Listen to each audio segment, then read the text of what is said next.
Trying.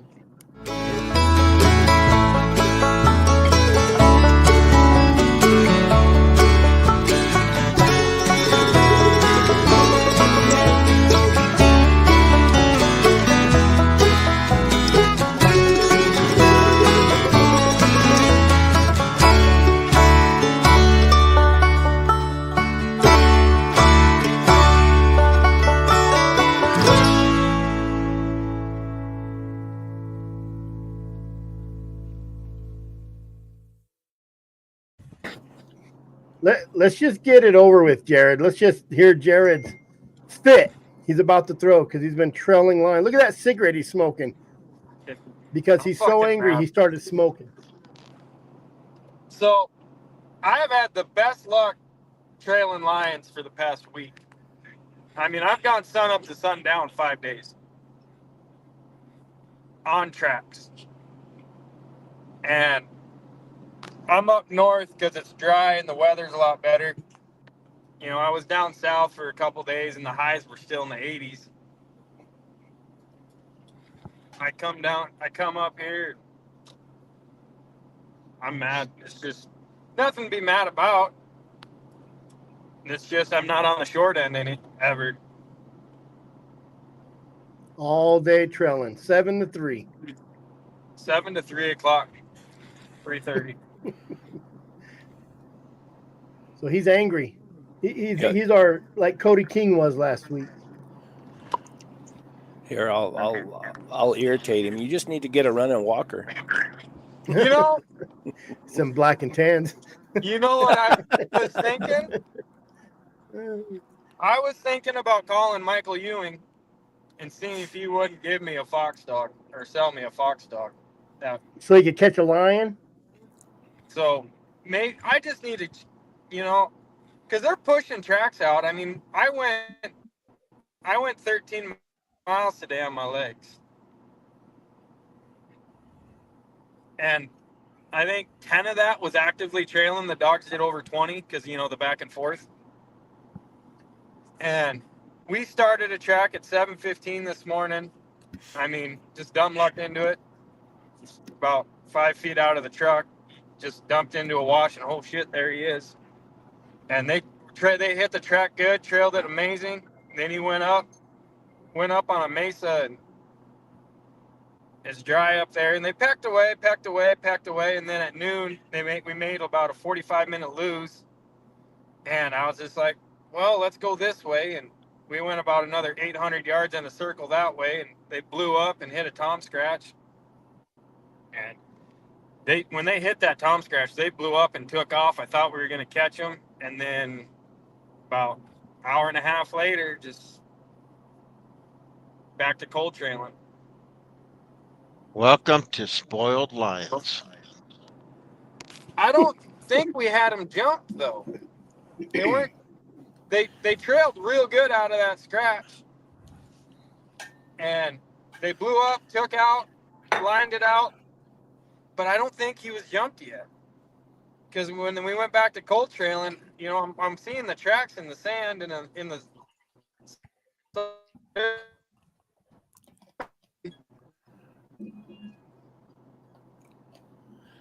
The shadowy figure is breaking up.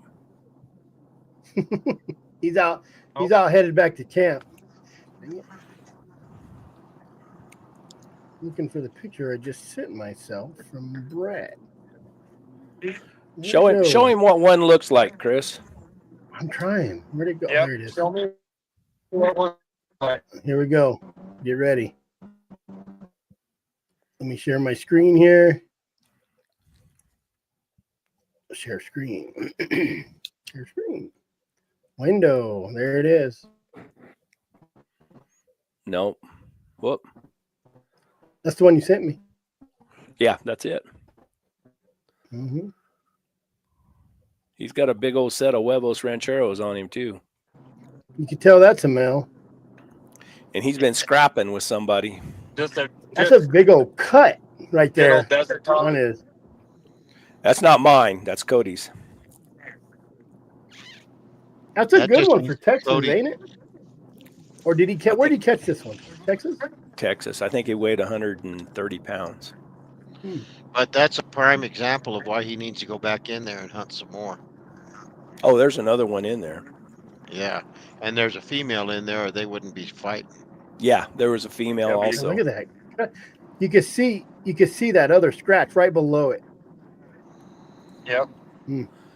Look how drawn up he That- is, and he just been fighting and loving. Look at that He hump looks right rough. here, like he swollen up. He looks Probably rough. fight. That's what they look like, Jared. Hey, I caught one What a they month look ago. like. Hey, I got to keep pulling that picture up and looking at it, so I don't know what one looks like. I've had some of the best lion hunting a guy could ask for, and I'm always on the long end. Well, catch up to him. Yeah, it's just what you got to do, you know. And this Tom, he wasn't in the best of country. He's kind of in the cedars, but in the low rolling hills. He wasn't in the nasty country where they lay up. So, Well, you know, I think he's just moving. I think he's moving. I don't think he's stopping. Kind of like, remember I sent you that Did you get it fixed? that stuff the other week? What was it, last week when I trailed 12 miles one way? I got on top of that big mesa. Yeah. Same shit. Sorry, I need to quit swearing. when Jared gets riled up. It's all right. We're all adults here. Brett, Yes, sir. aren't you supposed to be camping out somewhere? I was. I had a few difficulties. Well, you had a flat tire first, right? Yeah, I had a flat. I had some other things go on that I couldn't get over. So I had my mule saddled and everything. Ready to And go. I just turned around and said, I can't miss the show because of my fans. I got to feeling bad. I said, well, I left all this on Chris. So I just turned around and came home. I'm sure Benny would have done the same thing. Yeah. Done the same thing.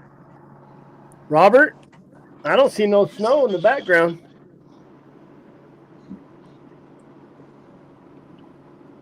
I think Robert froze up. Yeah. In a bad spot. Well, it's very cold out there. It's easy to freeze up. Maybe he froze up. For real, froze up. Robert's in The weather's gonna turn bad tomorrow, anyways, Brett. Yeah, it is. I heard you guys supposed to get some snow, but I ain't got nothing. It's in the forecast. Not for us. It's like 3% or 10%. Yeah. It is in the forecast. For you guys. Yes. I don't know where it's coming from. I haven't really looked. But So Brett was talking to a feller today, and we found out about a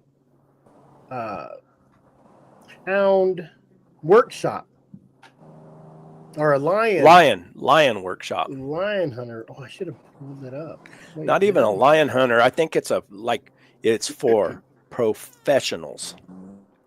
Well, Like there's biologists and stuff. There's professionals and there's student.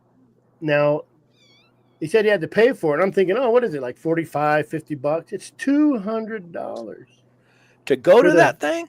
For the student, $300. That's if you sign up now. $300 for the. Let me pull it up. $300 for the professional, and I think the professional you get a booth. I guess maybe, but I can't disclose anybody. But I also talked to some people.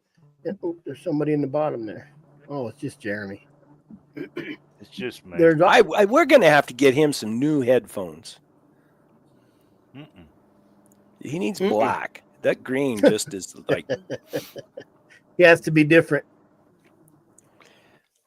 But anyways, it's $300 for professional. And that's if you sign up early. If you don't sign up early, then whatever, I guess. Here, I'll talk like Jared. That's a bunch of bullshit. When you don't catch something? No, when they charge for stuff like that. No. And then if you wait after January 15th, if you don't put in, it's $350 and $250. And then I think after that, late entry is $400 and $300 to go sit with a bunch of people. Bunch of eggheads. Well, and I also heard that 50% of the people there, and I could be wrong, it's just what I'm hearing, is anti-hunters. But what houndsman is going to go pay $200 to listen to a bunch of biologists or whoever's talk about lions? And they talk in scientific jargon that people probably can't understand anyway. Mm-hmm. That's in Albuquerque, New Mexico, March 17th. Right up the road from me. Let me look it up again here. So this is a lion hunter school? It's a workshop. It's a workshop for biologists. It's supposed to be for professionals. So it's people who have been biologists who've been studying lions and this and that, and they get together and blow smoke up each other's ass. Is Ken in charge of it? I don't know. Let me look it up here. I talked to him. I talked to him and Harley Shaw, and I tried to get them to come online. They wouldn't do it. I talked to Harley yesterday. I had a guy call me. I had a guy call me the other day. He's gone with Mike Root 3 times on a lion hunt. Him and his dad's been hunting with Mike Root since the 80s. And his dad and his brother have all killed a lion with Mike, and he's gone out 3 times for 10 days and still has not caught a lion with Mike. But his brother went right after the last trip. He had to go back home, and his brother came out. Second day of the hunt, Mike caught his brother a lion and killed it. Mike told me a story about one guy who came out and hunted with him for, I forget, it's some unbelievable, like 90 days on and off over a period of years.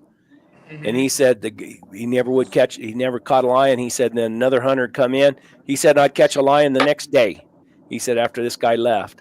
He said then he'd come back, we'd hunt for 10 days and not catch a lion. He said then another hunter would come in, I'd catch a lion the next day. He said he just had terrible luck. It just wasn't in the book.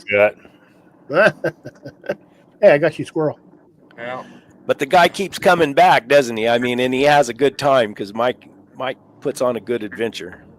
That's what the guy that called me said. He's like, that man is tougher than nails. And he loves the stories. Oh, he said Mike can tell a story. Oh, he's like I said, when we were me and a buddy of mine packing across the wilderness, and we got up to his camp up on top. He's got a camp way up on top, and it's hard to get to now. And we were sitting there setting up our little camp, and sitting around the campfire, and we seen these headlamps coming up that trail. I mean, and it's a rough, gnarly trail, and all you could see is those little lights, coming up. And I said, I'll be dang. I said, I bet that's Mike. And here he come into camp, way after dark up that nasty trail. Had a little bitty kid on one mule. I mean, a little bitty kid on one mule and an old man on another mule. He got there, and of course, he put us to work right away. He said, hey, help us set up this wall tent. And he said, would you take this mule down there to that meadow there and hobble him for me? And right away. And so, and me and Juan, we were tired anyway. We'd been riding all day long through that rough country. And I told Mike when we went to bed, I said, now, Mike, I said, we're not hunting or anything. I said, we're just on a joyride through the wilderness. We're just packing through the wilderness. Yeah. I don't have to get up early in the morning. Matter of fact, I'd rather not. And I tell you what, and we didn't go to bed until probably midnight that night because we were helping him set up his camp and everything. Yep. And then next morning, there he was over my sleeping bag with a cup of coffee. Come on, Brett, get up and drink a cup of coffee with me and let's talk. So I had to get up with him, freezing to death, sit by the fire, and drink a cup of coffee with him. But he doesn't My ever God, stop. you were getting up. Oh yeah, there was no choice then. When Mike Root says drink coffee with me, you drink coffee with him. And he likes to drink his coffee now. Yeah. Well, if you hurry up and get your coffee going, any word on that? Next week, buddy. There we go. It'll be out. It'll be out. I talked to the, you can order it. I can tell everybody right now. You can order it through Full Cry Magazine also. I'm going to have a web store, whatever you call it. I don't know how to do anything that. Like I got a guy who's going to do it for me. But you can order it there, or you can go to Full Cry Magazine and order it through Full Cry. Good deal. Right. Let me show you that class. Let me show you that class real quick. Oh yeah, put it up again. Do you have to have a degree to go? No, they have. No, you got to have $350. Yeah, it's right. Where'd it go? Right It's here. a workshop. Well, here's your schedule. You get drunk Monday night. Tuesday, talks. They provide lunch on Tuesday. More talks. Dinner that's not provided. Wednesday, lunch that's not provided. Some more contributed talks. Some PM sessions. Dinner that is provided. And then Thursday, BS crap in the morning. Lodging, $144 a night, plus a $20 anonymity fee per night. So $166 or $164. I'm trying to see where it said the price. Where did I miss it? Well, then I asked, if they were going to make any of this stuff public where we could view it or listen to it or read it or whatever. Oh, right here. Early bird before 1:15. Professionals $350 and students $200. Maybe they're charging so much because they want to keep the anti-hunters out of there, you think? I just heard from somebody that Anti-hunters would pay that. they will. Yeah, pay we're the that. ones that are broke because we got to feed dogs. Mm-hmm.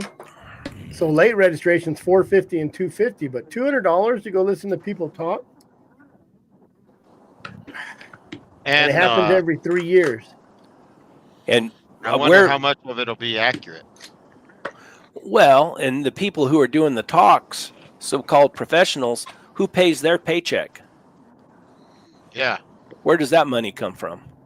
Well, and it's Monday, Tuesday, Probably Wednesday. from this study. Probably from this freaking thing they put on every 3 years. Probably from taxpayers and stuff. It's Monday, Tuesday, Wednesday, and Thursday. So it's right during a week. So most of hound hunters work.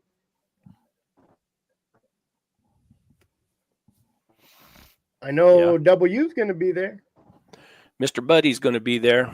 He's going to have a booth set up. And he's going for a good cause. He's going to promote hounds benefit in helping these studies. Yeah. So I listen in to see how the anti-hunting horse shit that's working in from the west. The guys are too close to SoCal. That part of the country needs to drown in the ocean. That's not very nice. But true. I didn't say it wasn't true. I just said it wasn't very nice. He just said it for Brett. Yep. Bunch of We're just kidding. idiots. We're just killing Cali Indian dogs there. We're just kidding. That's Rick Cooley wants to know if I'll be teaching. There's only one of those biologists that I'd even start to get along with, and that's Harley Shaw. And Harley's got his plate full. He probably won't make it. Harley's a cool old man. Harley's a real good guy. I talked to him. I don't know if I talked to him yesterday or today, but I just talked to him in the last couple of days. Yep. Well, I haven't talked to him in a long time, but he was right up there by where I used to live up there. His wife's got dementia, and he's tied down pretty hard. That's what's going on. I don't give a shit about Southern California.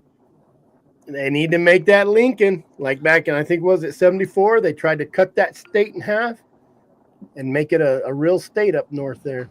That's where I was educated about. I thought California was California, but they said Northern California is completely different than Southern California. Oh, it's completely different. mhm. But the big cities of Southern California, they're the ones who rule all the voting and all that stuff. Oh yeah. There is my buddy from Nevada. He's dead now, so I can say this story. Oh, there's Robert. He went to Northern California to hunt the blacktail, and he's leaving his house, and I'm all, "Why? You're loading up 13 dogs. What are you doing?" And he's all, "I might go see if they got a raccoon for me to run over there." And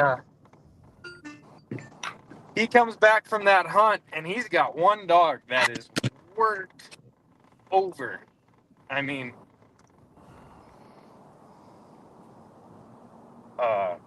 I turned down the wrong road. I gotta flip around here. That's what happens when you Can't do two things at the same time. Can't walk and chew gum. Nope. Yeah, but he freaking came back and he had a dog worked over and had a couple tubes out of its back, and I'm like, "What happened?" He's like, "You wouldn't believe the deer race I had." Oh man. And I'm like, "Oh really?" And he's like, "Yeah, I'm gonna say it was." I was gonna say there's a lot of those guys up there that have coon hounds and fox hounds and whatever they're allowed to run, but they're real trashy. There's no way you can get out there and chase without running with 80,000 bears, even 60,000. You're not going to trash on them. That's a lot of bears in one area. There's just even the deer dog guys. You know, that's just a lot. Lions, there's a lot. They're doing that study. I'm curious to see how that's going to come out. And I heard they're using local guys too. So, well, there was a guy in California, Central California, down where kind of the desert country meets, and he sold a dirt dog to a guy in Arizona for 10 grand. And he was out of California, and I guess that dog is the real deal. This was years ago, probably 6-7 years ago when this went down, but yep. yeah. I asked the guy when he's telling me he's selling a dog to Arizona, I was all, "Well, how many lions that thing's seen?" He's like, 55 this year. Wow. Must have went to Nevada. Yeah. That border. I wonder how on that border of Nevada and California there. I wonder how good that bear hunting and lion hunting is across that. It'd be like hunting a reservation, though. The lion hunting's mediocre. The lion mediocre. The bear hunting's, you can't do it unless you have a tag holder with you. Mm-hmm. You know, and like my best year bear hunting in Nevada, I caught 8. You know, and then the lion hunting in Nevada on the California-Nevada border, it's decent, but you know, it's not great because that the Sierra Nevadas, that's a migration. Those are all migration mule deer. So if the Sierra Nevadas don't get snow, the deer don't come into Nevada.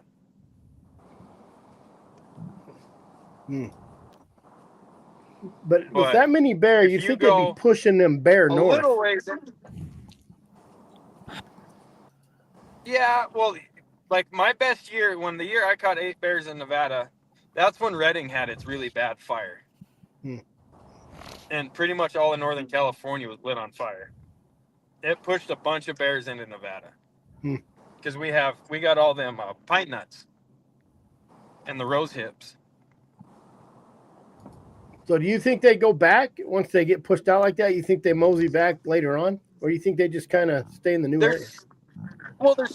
There's so much water and feed in the Sierra Nevadas that they probably just hang out up there. Why go to a desert when it's 110, when you can just go into the tall ponderosas and it's 75, 80 and there's water? Don't get Jared started on Nevada either. Jeez. Is there a lot of hunters in Nevada just because it's over the counter? That's 24/7 hunting too. Am I wrong? Look like he froze up too.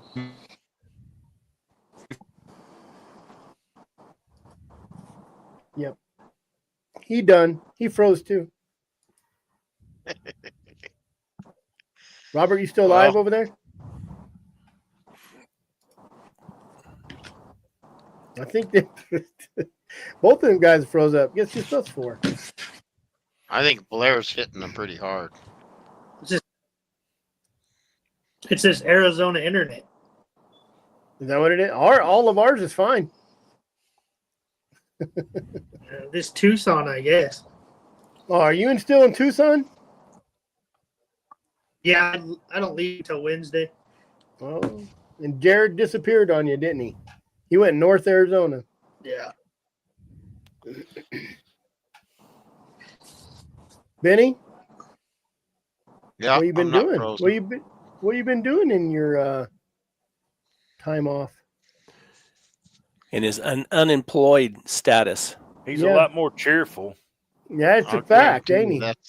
That's exactly right. Well, today I went to the cafe in town and had a nice smothered burrito for breakfast and sat there till 10:30 and didn't do a damn thing. Then I went to Home Depot and got some shark bites and came back and worked on the plumbing underneath the kitchen sink and just making sure that the wood stove's staying full right now. Yeah, it's about to get cold your way. It's supposed to drop down in Arizona here too, where I'm at. But I hadn't Yeah, even been through half a quart of wood. We're having our 1 week of winter right now. You get any snow at all or just rain? Mostly rain. Yeah. They're You calling ever for got a wintry snow? mix. Yeah. No. Well, not like y'all, but yeah, it'll hit and it might stick, might not, but most time it's ice. I said the day I got to Arizona, I got 8 inches of snow at my house in Leadville.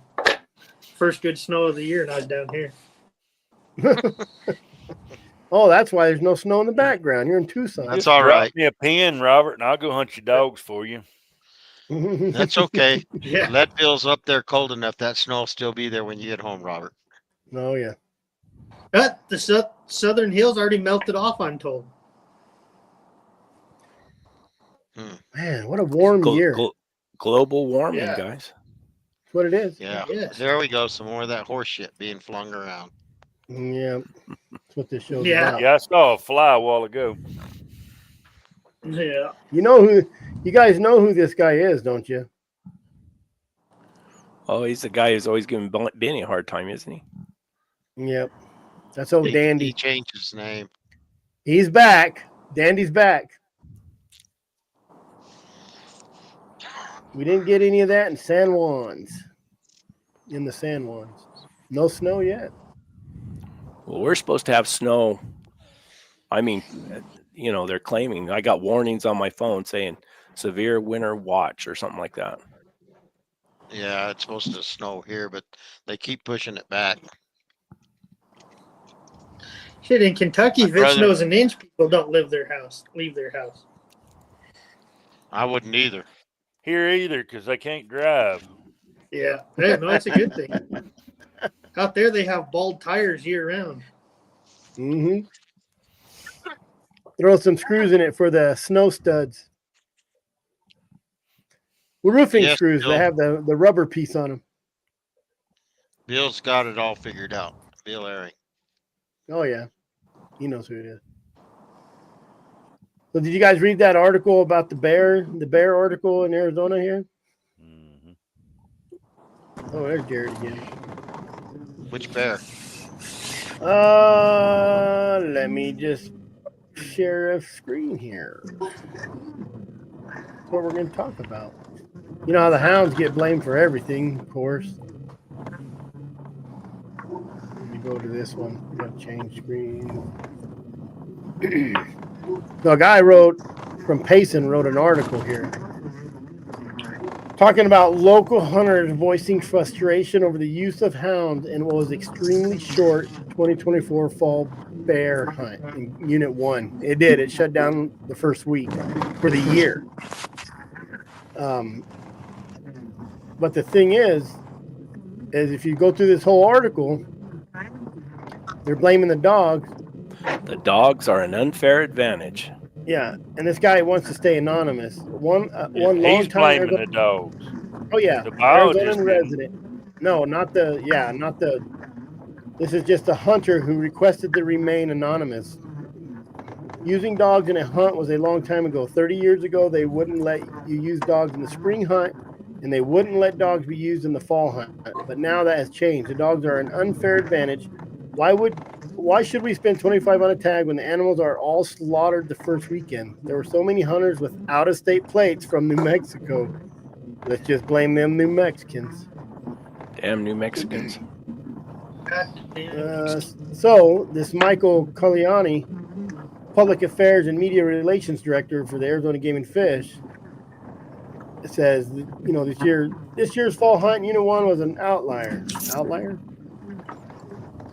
Although it's common for individual hunts to close when they hit the female limit, they typically don't close until the season is near its end, and oftentimes they will not even hit the female limit, which they usually don't. One usually stays open for the year. But let's go down to these little numbers here. Some of the statistics for fall bear kills with hounds in Unit 1 show a steady decline, with 51.7% killed with hounds in 2020. 42% 2021, 35% 2022, 25% 2023, and this year only 22% were killed with hounds. So in the fall of 2024 that they shut this unit down, 77.5% of the bears killed were without hounds, and 80% of those hunters were Arizona residents. Spot stalkers. Oh, and here's a good one. Hunters with hounds tend to take 10 to 30% fewer females than hunters without hounds. There you go, people who think hounds murder everything. Not true. We've declined over 50% in the last 4 or 5 years on hounds. So hounds have kind of declined.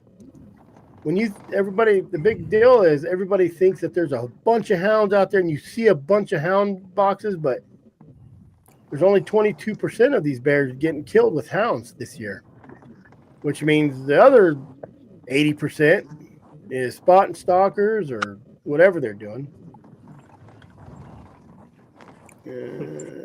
Probably bow hunters.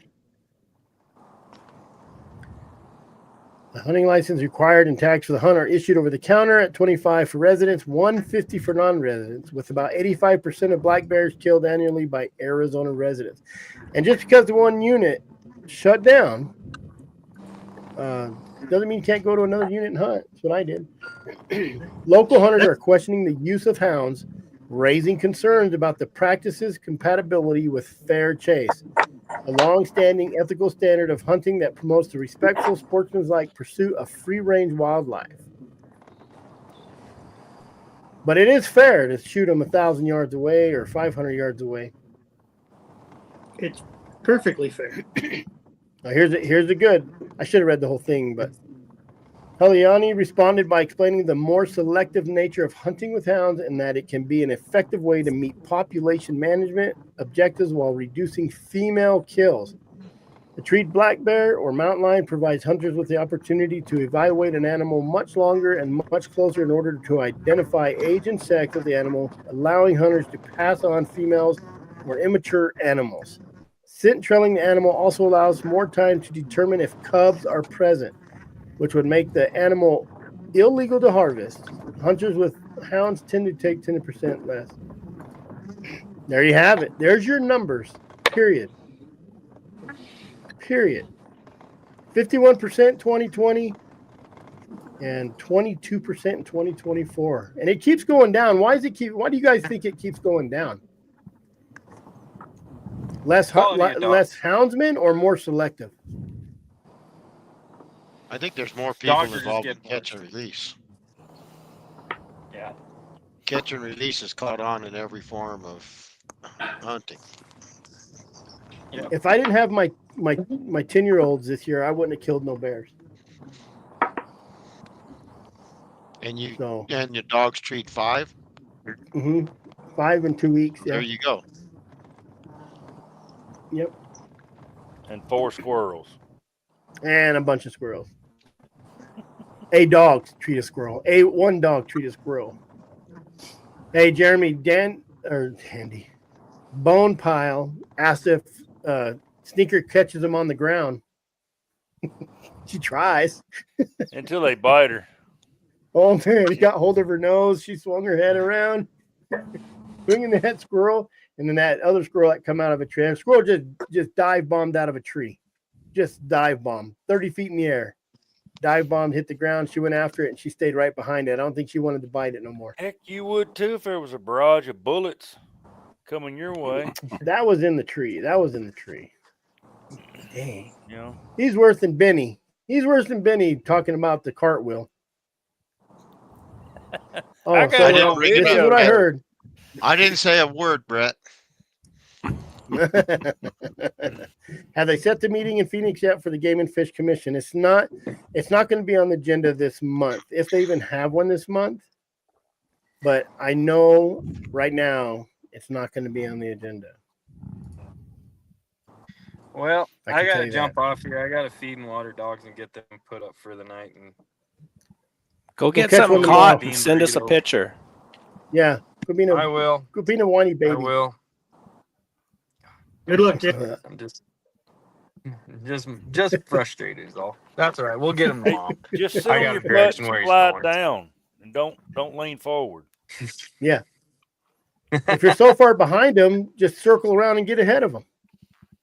That's how easy it is. That's what I'm gonna try to do tomorrow. I'm gonna jump a mile ahead tomorrow.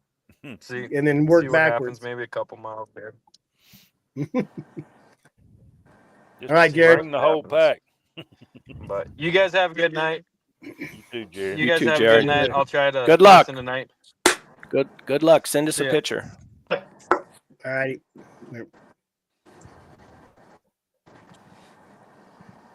Do houndsmen always need to show up to every game and fish meeting?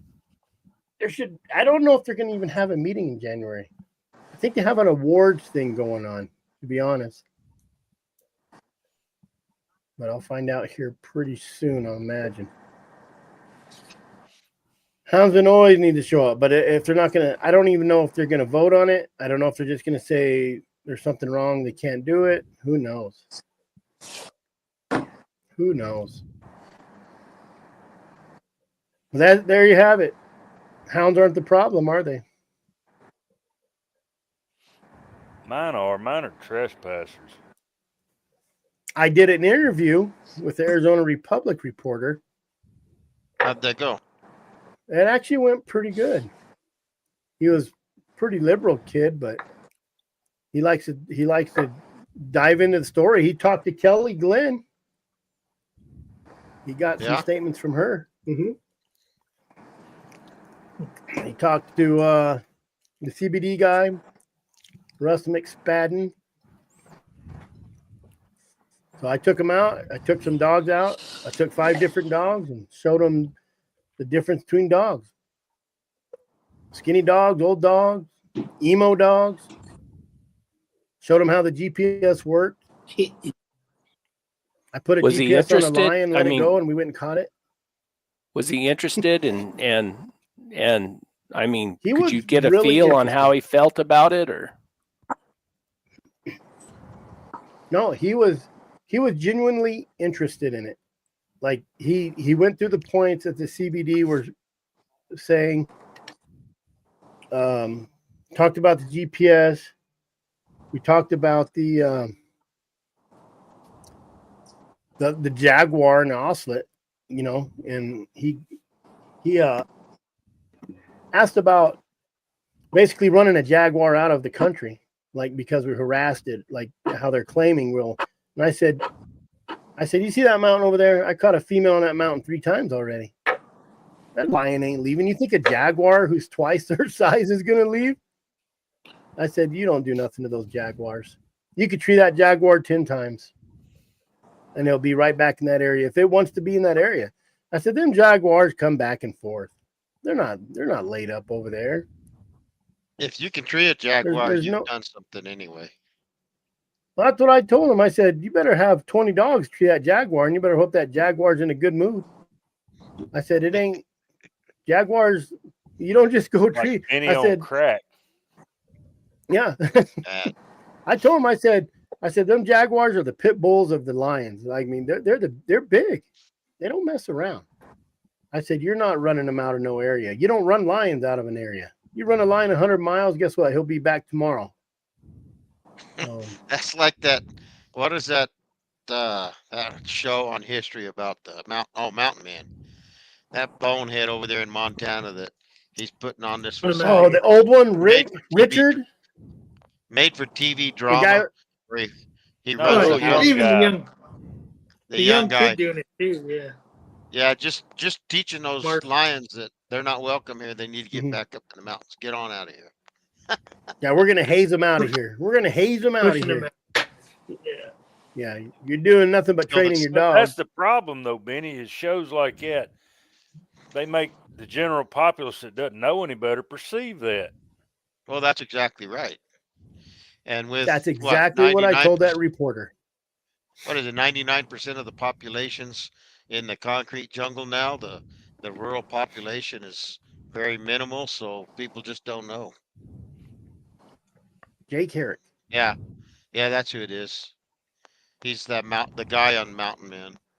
Have they ever killed a lion on that show? No. He did find a dead lion that another lion had killed. I quit watching it. It kind of got same old. I like it because that old. I like that old man. I like that old man. Tom Moore. Tom. Yeah. Tom's a good guy. He's a cool. He learned something. He showed you how he smoked them deer hides, and he showed you how he stretched them, and he showed you how to make a bow. They could have just made a show with just him, and I think people would have watched it. But no, I think he was interested. He hit some points, you know, and I said, "Are you going to record this?" He goes, "Oh, you don't mind?" I said, "No." Of course, I recorded the whole thing too, just in case he tried to misquote me. Is he going to have an article come out soon, or? He said this week. So, well, what is and where's today? It coming Monday? out? He said he'd let me know when it's coming out. In what magazine or paper or what? Arizona Republic. So it's like the biggest paper here in Arizona. I'm sure it's on the internet. He said he'll send it to me as soon as it comes out. But we talked about, you know, the collars. I said those collars. I said I had a puppy. I said these 2 are my puppies. Then he he's froze with a smile. Should have screenshotted it. One of my puppies, Mirosny, took off. And I seen her. I said, look at that dog over there. That's one of my puppies. She's just a year old. Look at her running like an idiot. I said, but watch, I don't even have shocker. I'll just tone her. She got out there about 180 yards, and then beep, she come running back. And I said, and I showed him. I said, when she get over there, I said, listen, beep, beep. He goes, those are just beep. They just make a noise. I said, oh, yeah. I said, you can shock them, but if you have well-trained dogs, you don't really need to shock them. You know, I showed them, and when I left, I said, hey, let's go. Get in the truck. And they all ran over. They were well-behaved. I tried to show them my emo dog. I said, watch this dog. He's going to flinch. That damn dog looked at me like I was stupid. I said, well, I guess not today. I said, I guess today the dog's not emo. I don't know what to tell you, man. I said, dogs are like humans. I said, that dog right there, I could feed that dog 50 pounds of food every day. and he's definitely not going to gain weight.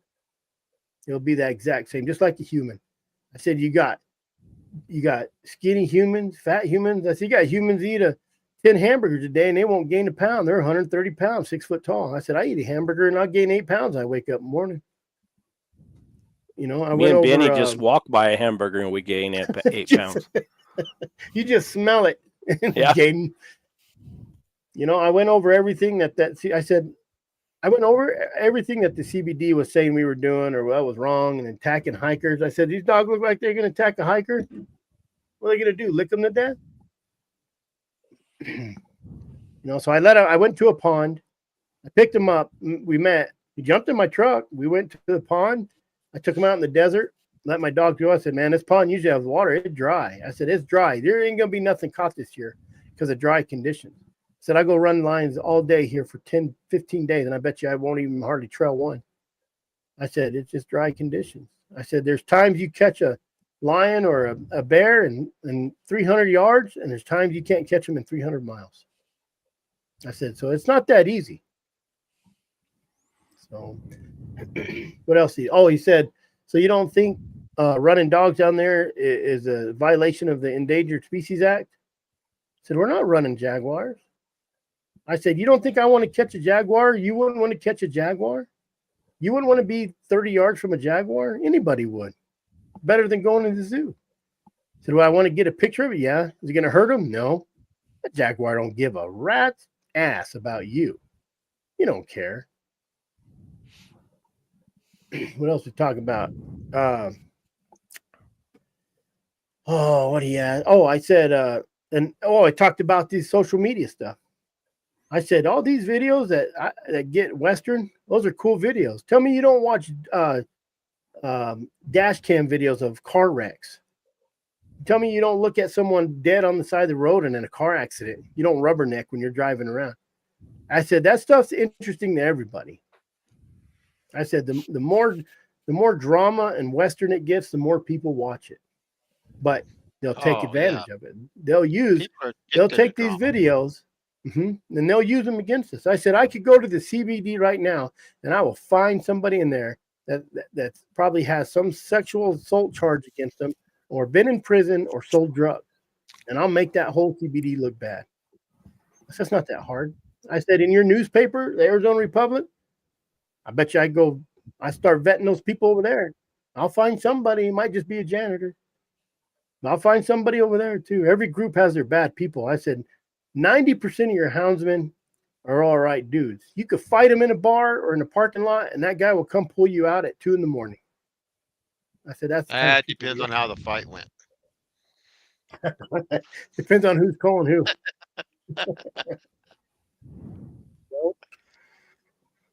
I said, I'm not going to sit around and tolerate this bullying crap from these anti-hunters who are just spreading emotional crap. He's all emotional. I said, yeah. They ain't got no science. They're go vet their biologist, their butterfly biologist, or whoever they're saying you put 3 letters behind a name and you're cool. And they say that's good enough. I said, we got biologists that do this full time. I said, if they were worried about lions, we wouldn't be hunting them. I said, we used to hunt does in the day. We don't hunt does now because there's not enough deer to hunt does anymore. They shut it down, and that's why we got a healthy deer population until a lion moves in. I said, you kill a lion out, another one will come in. Them lions kill more lions than we do. They kill cubs just like bears kill cubs. I said, it's just a circle of life, my friend. Circle of life. But he seemed interested, and we'll see how the story comes out. And I have Mountain Daily Star, Molly Ottman. She's like my backup writer. We're waiting to see his story comes out because if he brings out some stupid stuff, we're gonna do another story. She's kind of waiting on it, and I'll blow him up. I warned him. I said, I'm not going to put up with this one-sided bullying stuff. I said that article that came out from the CBD, and I said that sentence said they use tracking GPS collars to track wildlife. It is true. We use GPS collars and we track wildlife. But the way they put it, if you don't know nothing and you read that sentence and you're just a normal public, I could say the common public, I said, it says right there, use GPS collars to track mountain lions, wildlife. That makes it sound like we got GPS collars on them and we're tracking wildlife. That's what they think because they don't know. They're not educated enough to realize that's not what it is. I said, I'm here to debunk all that. You mean y'all don't have any lions collared that you trail around? Not on this GPS, only on the one I hide. I use the beep beep. I use the beep beep collars. Mm-hmm. You know, you guys, for the guys that have caught lions and didn't let them die while they were doing whatever they did, and I'm not talking about the biologists with their tranquilizer guns. I'm talking about guys that roped a lion and caught it and had their way with it, whatever that was. That's a rodeo. Mm-hmm. You know, you're taking your life into your own hands at that point. Yep. Oh yeah, that lion wants to turn around and belly scratch you with his back feet. He's gonna. That's exactly what happened to the kid in California. That lion grabbed him and started going at it, and it cut him open. Yeah. You know, just a regular house cat. I've grabbed a regular house cat out of a trap. I'm gonna tell you what. I got scars on my knees, my hands. I had gloves on. Mm-hmm.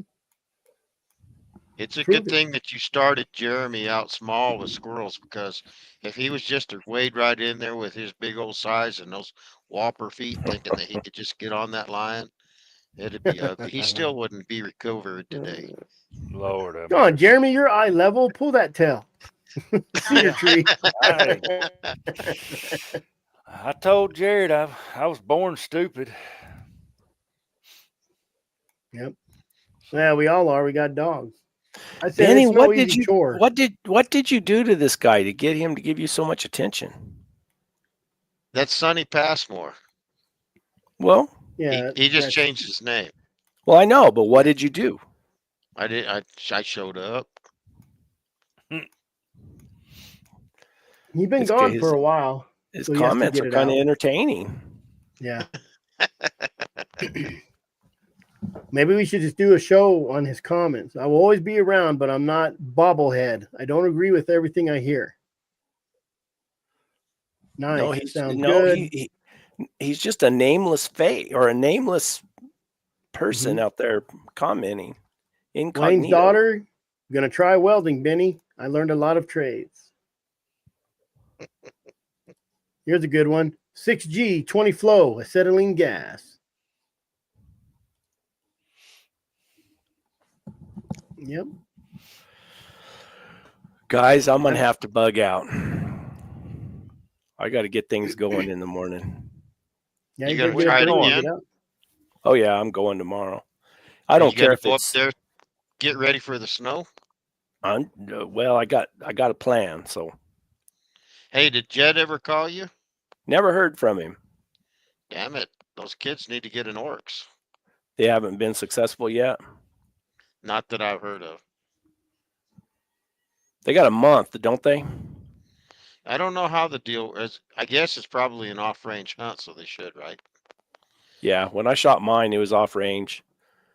And it was a month-long hunt, but I got it I got him on the first day. Of course, I knew where they were. Well, I'll rattle his chain. You know what? I'll tell the grandkids, hey, Brett knows where there's some orcs, and your dad knows how to get in touch with Brett. But the ones that's not taking anything. The ones I've seen, so that's just not take. Yeah, Jed knows. I mean, he knows. He knows where everything's at. The ones I seen are. I don't know if they're on. I don't know if you can hunt there or not. You can hunt anywhere. Well, just take your dogs and run them off to where they can hunt. Just run them off to where you can hunt. It's a place where I get to go where the manager said, hey, I seen a lion track. I can't give you permission to go, but he said, but I found a lion track. So I said, where? And he told me. He said, but I can't give you permission to go. In other words, don't blame it on me. Yeah, if you get out I there. never told you nothing. Wasn't me that said you could be here. That's exactly right. So I said, oh, no problem. Oh, here we go. Have you rope any Benny and moved them to different territory? That's a big ass man shit. I have never moved a mountain lion from one place to another. Moved a few to hell, huh?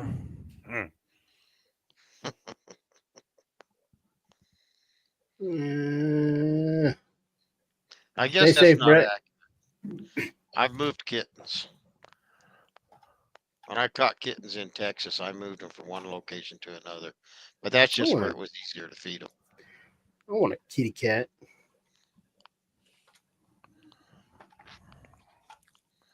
I don't want a kitty cat. Yeah, I Brett, want have you still got that tape? What tape? That gorilla tape. Madison gave you some gorilla tape. Oh, yeah, I got it. I carry it in my saddlebags. Well, you can make You your might need diamond it. hitches with it. No, he needs it to patch his coat. If you Just just right. ride behind him when he's got his duck down, his goose down coat on, you ask him to get his tape out so that you can quit blowing your nose. That was my old coat. Those down coats don't do very good in the brush like that. Man, They get ripped up a little bit. Yeah. That's why my Cat mule club. struck out and stayed so far ahead of him. Me and that mule both on the way up there into that country, breathing goose feathers. Benny just got cold. I mean, he went I up to got the way high cold. country with a little Levi jacket. I mean, Well, he's already pre-insulated.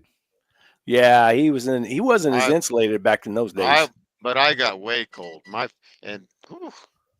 Then my pickup would start. My Chris, pickup you was still cold have that natured. picture I sent you, Benny? Which one's that? Yeah. We played it on the show the other day when Yeah, the guy's sitting there. Wednesday night. Then when he got back, his old Ford truck wouldn't start. So I had to put him in my camper trailer, and I had to put the heater underneath the table, right underneath him to thaw him out. Yeah, and I still wasn't thawed out. Had to take my Honda generator down there to get his truck started. Me and that pickup are both desert dwellers. And I never seen him again up in that country. Mm-mm. Too cold? It did get cold up there. Country up there, Brett. What's that? We went down into the foothills and was successful. That was down lower, yeah. That's a lot better country. You can get around down there. Yeah, up there where I was. You can hunt with your flip flops and your shorts and your chonies if you want. It was nice. Pretty good country, really. I haven't been back there. I haven't been back there in probably 4 or 5 years. Your buddy sold it. Who's got it now? Oh, his son is running it, though. Yeah, but see, Onyx Maps has provided me with some pretty good routes. And then a neighbor ranch through his private put me in a horse gate to be able to get into that back ranch, but it's public where the horse gate is. So, but that's the problem with all that country is the access to it is all through private, and they keep it pretty tight. But I am going back now. I got everything prepared. I'm going back. I'm not. I've put so many miles on out here that it's ridiculous. I finally found water yesterday. Yeah, it was yesterday. I found a tank out here in some bighorn sheep range that had some water in it. And shoot, there wasn't even any deer tracks or anything around that water tank. There's nothing left out there. I think they all moved north. Well, I finally found dry land. So, well, yeah, it rained again. Then it rained and it was gone. Mm-hmm. I seen that picture of old Wayne digging his truck out, and I said, you ask me why I don't like hunting in the snow. Now that there's snow, and then there is snow, and the Yeah. videos and the pictures I seen from Wayne, that is snow. I mean, it's Yeah. not. It's unbelievable. Yeah. Too deep. Too hard to hunt in 3 foot of snow. I'm just too lazy. Man, Just- that just makes me want to go crawl up in an electric blanket. I don't even have an electric blanket. Oh, they got those electric Carhartt vests now. My cousin has one. Keep you They need warm. to Lasts make some like 8 electric hours. Carhartt chonies. Some Carhartt chonies with heaters in them. That's what you need. Guys, stay Brett, after it. see you later. Glad we could Alrighty. see you on your show. Yeah. Glad I could come to my show. Thanks for showing up to your show. All right, guys. All Thank right. you. We'll talk to you later. Later. What do you think of all them numbers, Benny? We was talking about how they, It's blame New all Mexico. And everything that takes place is just a bunch of manipulated nonsense. They take everything out of context. They lead people. Well, I just read this and it said that. No, no, no, it didn't say that. It led you to believe that. And so everything is a half a truth, and a half a truth is an entire lie. camo at the Capitol. Someone, yeah, I get sent this stuff, and they're like, "Are you guys attending this?" But man, I don't even know about half the stuff going on. I didn't know about that New Mexico, you know, workshop, lion workshop. But the camo at the Capitol, I don't know what it's for. I'll have to check it out. I don't know what they do, but I guess I'll check it out. Hey, Camo at the Capitol. did you ever look into the report that Trump said he's gonna turn all of the federal lands over to the states and get rid of the BLM? I haven't found it yet. I haven't found that yet. Wildlife.org. Let's check out this camo at the Capitol. Let me look it up here. Arizona Wildlife Federation.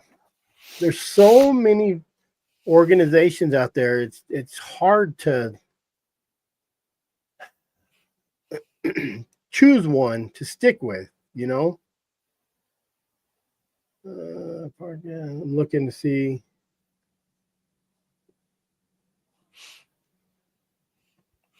That'll I'm sure trying to put a find damper on things, Benny, if he does that.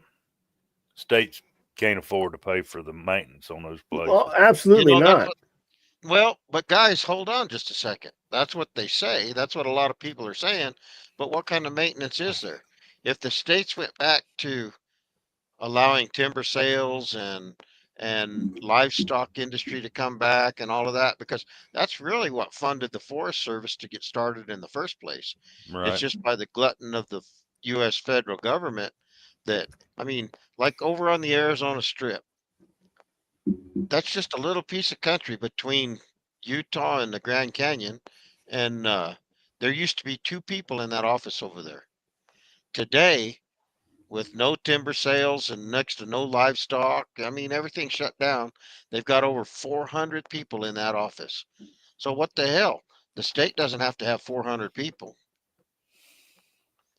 But if they would go back to timber sales, that's a big thing right there. But you know, the infrastructure's gone. There's no sawmills left. There's all kinds of problems. But if it was approached as a business, it could be handled.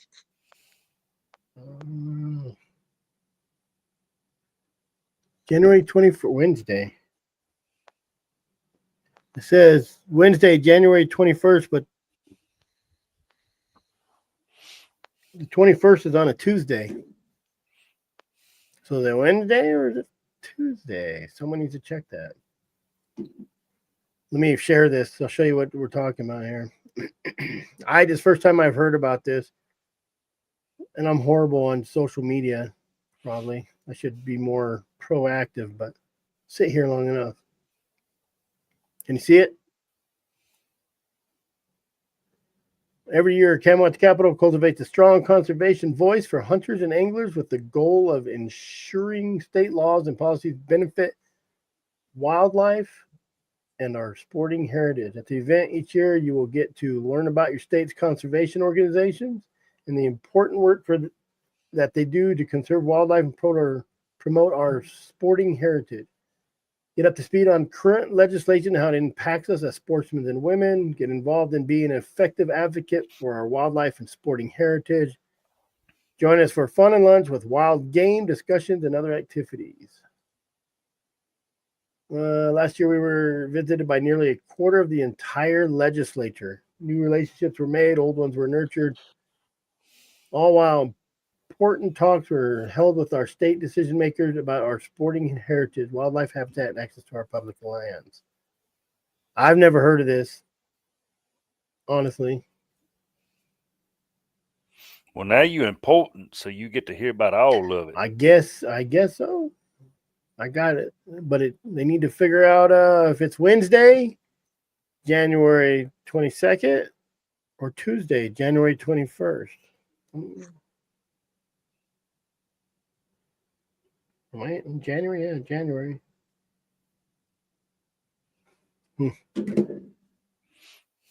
So I guess you just show up. I don't know. Let me see. Our public lands. What? I guess you have supporter work. I'll have to figure that out. Never heard of it. But sounds like a good time. What do you think, Benny? I don't know. I think everybody needs to go, but I think I used to spend so much time at the Game and Fish Commission meetings that I got burned out. So it's hard for me to get excited anymore. January 21st. I think you just show up, I guess. There's a possibility that I'll be in Phoenix during that time. Hey, we'll go together and cause some trouble. Oh, man. There you go. It's either January 21st or 22nd. They got the date mixed up. I'll have to ask Benny, about that. just don't let him wear his little ram horn hat. That guy was such a moron. That guy on like January Chris. 6th, that guy that was all souped up on January Mhm. 6th deal, and like nobody's ever going to recognize that cat. They closed all the roads for half the year to spend the budget on prescribed burns that logging could replace. That's fact. There's less than 30 people in the office in Fredonia, including firefighters. Tyler up top said there's a huge difference between the quality of roads. Ours both suck. Our state's broke when it comes to roads. In the West, the Forest Service refuses to work on roads. No, it's all the loggers. They make the loggers. The loggers have to come in and do it so they don't beat their trucks up too much. Look at that. This computer moves around. Oh my gosh. My first wife is, never mind. Woo.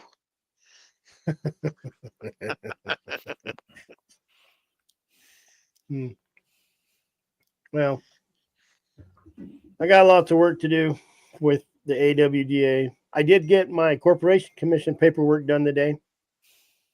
I got to go to the bank tomorrow so I can start taking memberships and donations. And Going to be 100% official, and then the work's really going to start. I know. I don't want it to. I'd rather someone else do it that's smarter than me, but my area has to be federal forest, beats out WMA on roads due to Army training site. Not sure how they compare to in Delta or North State. I'm sure that Army Corps of Engineers keeps those keeps them going, keeps them roads good. The Forest Service has road crews. Getting loggers to actually fix roads is easier said than done. Said what I said. So Where I'm at, I know the loggers, and they're the only ones that fix the roads here. But I know the logger. In Arizona, the Forest Service absolutely refuses to work on roads. I've never seen him out there working on a road. And my neighbor is one of those guys. He's like one of the big bosses for forestry, I think, on some of that stuff. Well, he's about to be a neighbor. So, building him a barnuminium. But they still get their money. They get their money for their permits, which I think is a joke. I don't like that. I don't know why we have to pay the Forest Service to hunt in it when it's public land. Well, see, that's like this state. We have to pay $15 a year, and then the National Wildlife Refuge is $20 a year. If they find a way they make money, they'll make money.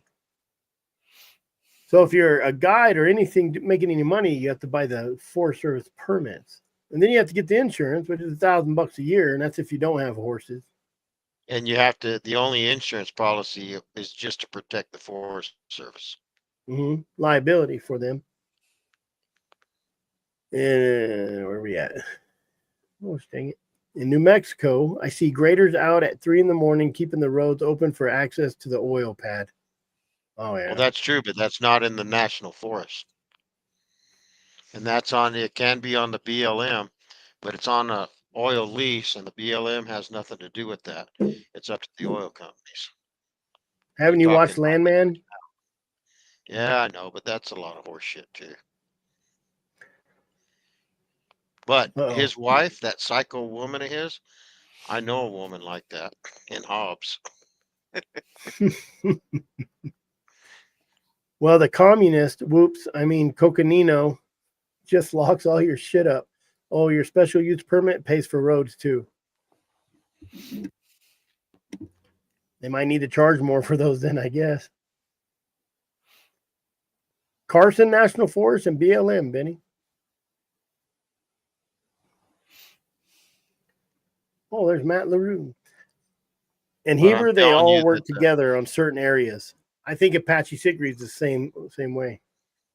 And around that area, they do put out bids to work on some roads a little bit, but they're only certain roads.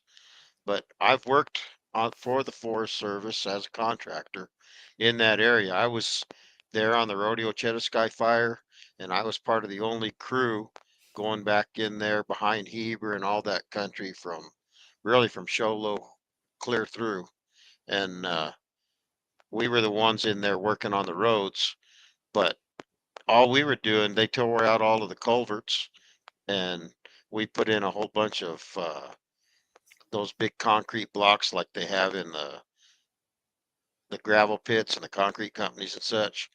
Mm-hmm. We put those in there and made low water crossings, built the crossings up so that you could get through them. And I've seen everything, and I knew a bunch of the Forest Service engineers at the time, and they told us everything that they were fighting for.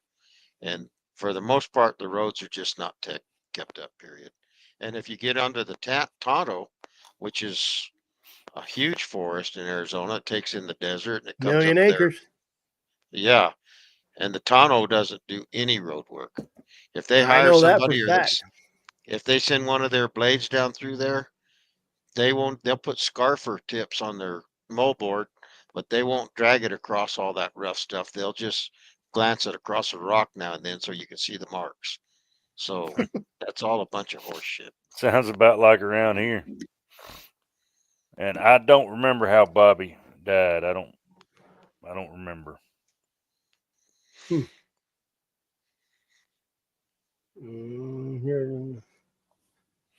Here they just charge the loggers for road repairs and gravel replacement, but apparently they spend that money on something else. I knew a forestry guy, and he said, yeah, I didn't feel like going out in the forestry, so I just counted paint cans in the shed. I said, oh. But y'all's roads are nice. Our roads? Yeah, y'all ought to come see ours. Yeah, the ones in 3C aren't bad. They just get those stupid ruts. Well, everywhere I've been, roads are pretty nice. You don't go over about 10 mile an hour on ours, and that's too fast. I don't mind bad roads because you got bad roads, it keeps people off them.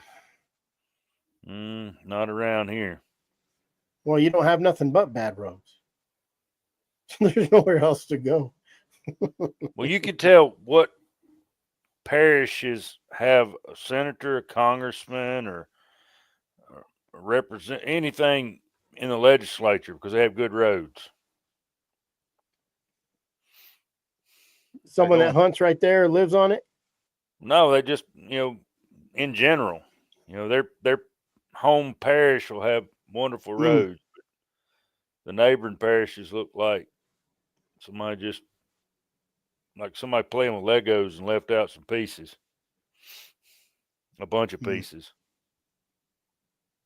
Over here in the Sacramento Mountains, I've been all around the country in my Razor, and there's not an off-road vehicle out there that compares to the Razor or what's the equivalent? Any of those side-by-sides built like that. There's just not an off-road vehicle that compares. And I've been on some of these roads over here and over there in the Bloody Basin country too, where half a mile an hour is too damn fast. And that's saying a lot for one of those buggies. Jared is telling me a guy just caught 3 lions over there. Over where? Bloody Basin area, somewhere up there. But I also know that I've had plenty of reports. People, the lady lives up there in Cave Creek, sending me reports of all these lions that are just walking the streets around there, staying close to them houses. I've been there's a guy over there on a ranch. Who was it that was telling me the 51 ranch is waiting for me? Wasn't it a week ago somebody was telling me that I should get dogs and go back over into that country? Yeah, I don't remember who it was. Week, yeah. So I know the young man that runs the 51 ranch now. I used to spend 3 days a week on the 51 ranch when the Brooks owned it. And he's telling me that he wants me to come over there and tell him stories about that country. His wife has hounds and they hunt. And some of the things that he's telling me tonight, some of the places he's been all the way up that country to almost to Childs, which you know where that is, Chris? Childs on it was the Arizona Public Service had a electric generator station. Going down Fossil Creek. All of that stuff's gone now. They caved in and gave in to the damn antis. But they always do. Every time. You know that generating station at Childs used to serve Payson, and it was owned by a Japanese company. And way back in the 80s, I had no idea, maybe it was in the 90s, but I had no idea that the Japanese were going to sell it.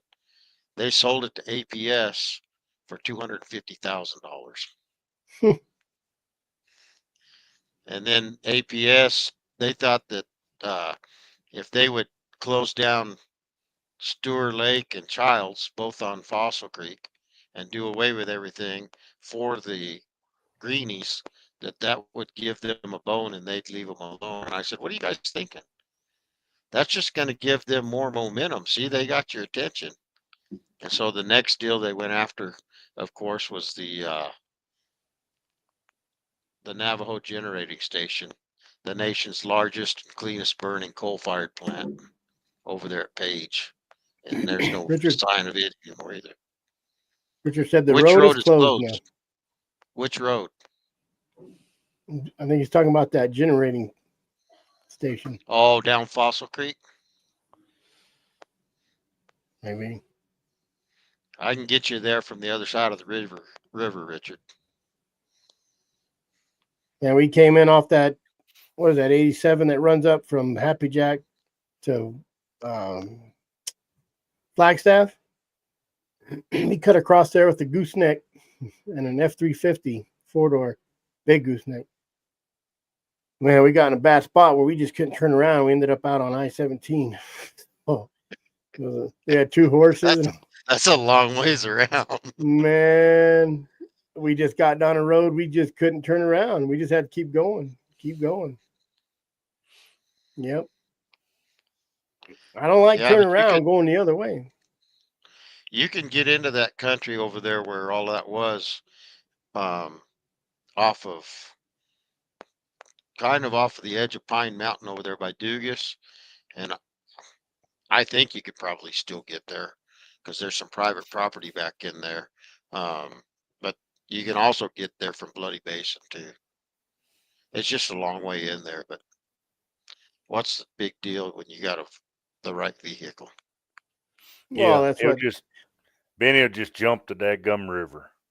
Mm-hmm. Oh shit! No, you don't play poker with that Verde River.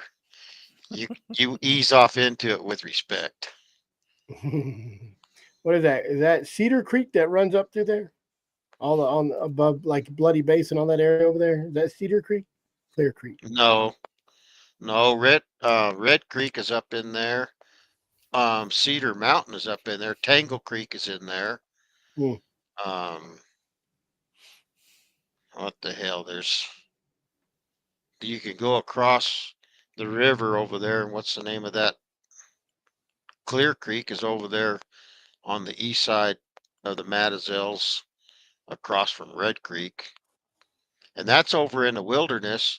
But APS has APS, maybe it's Salt River Project, has a helipad up there nobody knows about. Well, not everybody knows that. There's also a whole bunch of bass. There's a bunch of bass up there, but the only way to get there is walk or ride your equine. Or ride the helicopter? Well, you're probably not allowed to get on the helicopter. Yeah, you go in on Pine Mountain Road, Richard, but then you got to drop off of Pine Mountain to the north, and it'll swing around there in the bottom. And we're losing all that land and all that access. Oh yeah, one road and at every a time. chance they get, they close more roads off too. Mm-hmm. That's true. And then when they have these catastrophic fires, they say, "Oh, we couldn't get to it." You figure? And then they just leave the roads closed. Any road that burns up, they just close it down. Yep. I wish we could get somebody in there in the forestry to run that like it should be ran. Not going to happen. But I don't think it's There's always going to be politics involved. Anything that the federal government's involved with is just a boondoggle.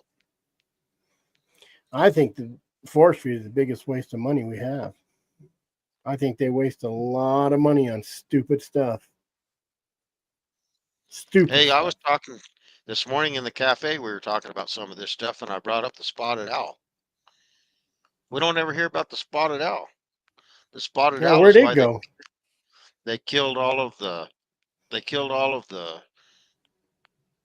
sawmills and all of the wood cutting in the Forest Service in Arizona and New Mexico and all around.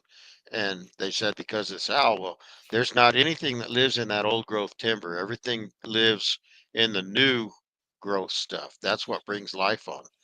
But having said that, what about today? All those catastrophic fires. Now, where's these stupid owls? They're not living in those locust thickets. They got burned up. Yeah. They sell them at KFC. Along with our average woodpeckers. They need to cook them better because that pink owl meat's not worth a flip. You know, as dry as it is, I'm surprised we don't have more fires. It's so dry. I was showing that reporter. It's so dry. I said, "Look at those greasewoods over there. Those are dead. Those never die. It takes a lot to kill them creosote, and they're dying." I said, "You see that green one right there? That's what color they're supposed to be, not brown like that." The real telltale sign is when a prickly pear pad just shrivels up and goes away. Oh man, I've seen it too. I've seen those Achoya out there. I don't hurt my feelings, but I've seen them shriveling up. I've seen those swirl cactus turning a little yellow. Yeah. So I'm the only other welder here. Oh. Well, Bone Pile's going off tonight. Where's Cody Lynn? Cody Lynn can come on and be a welder. Oh, she had to take tests today. She's starting the academy next Monday. Oh, that poor girl. She's going to have to go live in the big city. No, I live close enough that she could stay here within a 20-mile radius. Randy Riggs said spotted owls taste like chicken.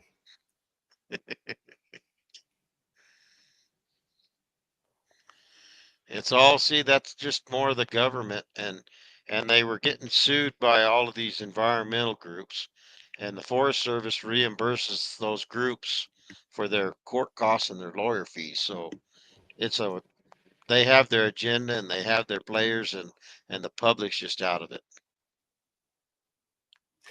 Benny, that spotted owl was the reason the timber business in Washington and Oregon died off as well.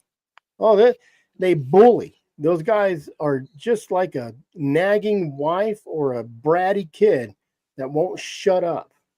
That's where their mentality is too. Just little babies, little kids that whine, and they know if they cause enough ruckus that these game and fish and these or other state agencies will cave because they don't want to Well, hear but it. they actually file suit, but they get Mm-hmm. reimbursed for their court costs Well, and it's their lawyer cheaper to fees. pay them than it is to fight them in court. No, it's cheaper to take them out back, and I all agree. whatever's left, just hang them in a mesquite bush. Yep. But that's my They'll old guy attitude, you know. they'll 'Cause just keep that's the way coming I was too. growing up. Yeah. You know, they finished up in Colorado. They couldn't take it, so they're let's go to Arizona, and they'll just keep bouncing around until they'll win. You know, and so for me to take out a reporter, there's not a lot of people that want to take the time to do that. I honestly didn't want to take the time to do that, but damn, like, and if they come out and they write a stupid article, then you find somebody who's going to write another article to combat that. So you kind of have to fight fire with fire, but the problem is they have a bunch of people that are willing to help out. They have all these minions that have nothing to do. We have something to do. We have a life. Most of your anti-hunter organizations don't have a life. You sit around and do yoga, or you eat tofu, or you just watch all this stuff on TV and figure out how to whine like a baby so bad. You know, you have to worry about it. You just don't worry about us. I told that reporter, I said, you know, these yoga instructors, a lot of people get hurt during yoga. You don't see me over there saying, hey, we need to stop that crap right now. No more yoga. You don't need no more pulled hamstrings or. Let's do away with the yoga mat.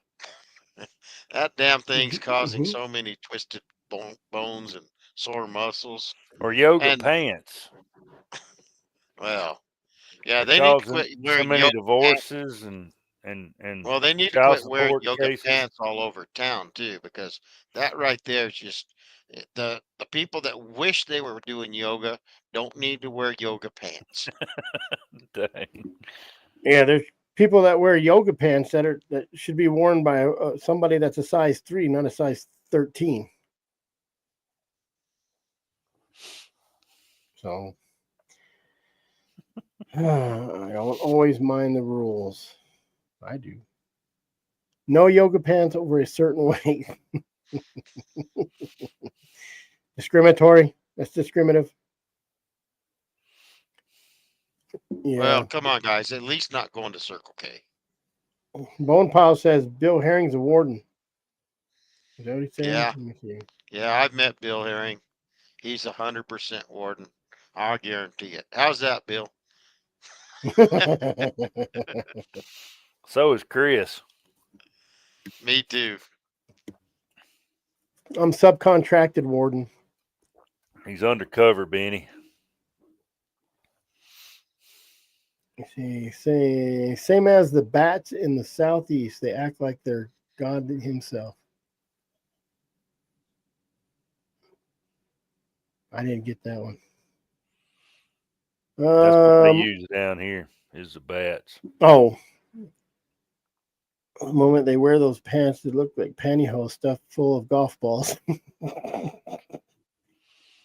I'll leave it to this show to go to yoga pants. Well, other than the taking the reporter out, did you do any hunting this week, Chris? No, I did drywall this week. Chris is on his way to making money. Yeah, He's becoming a grade A drywall man thanks to his dear old pappy. No. You Yeah. ain't finished with that yet? No, I came back up here, and then now I got to go back up down tomorrow.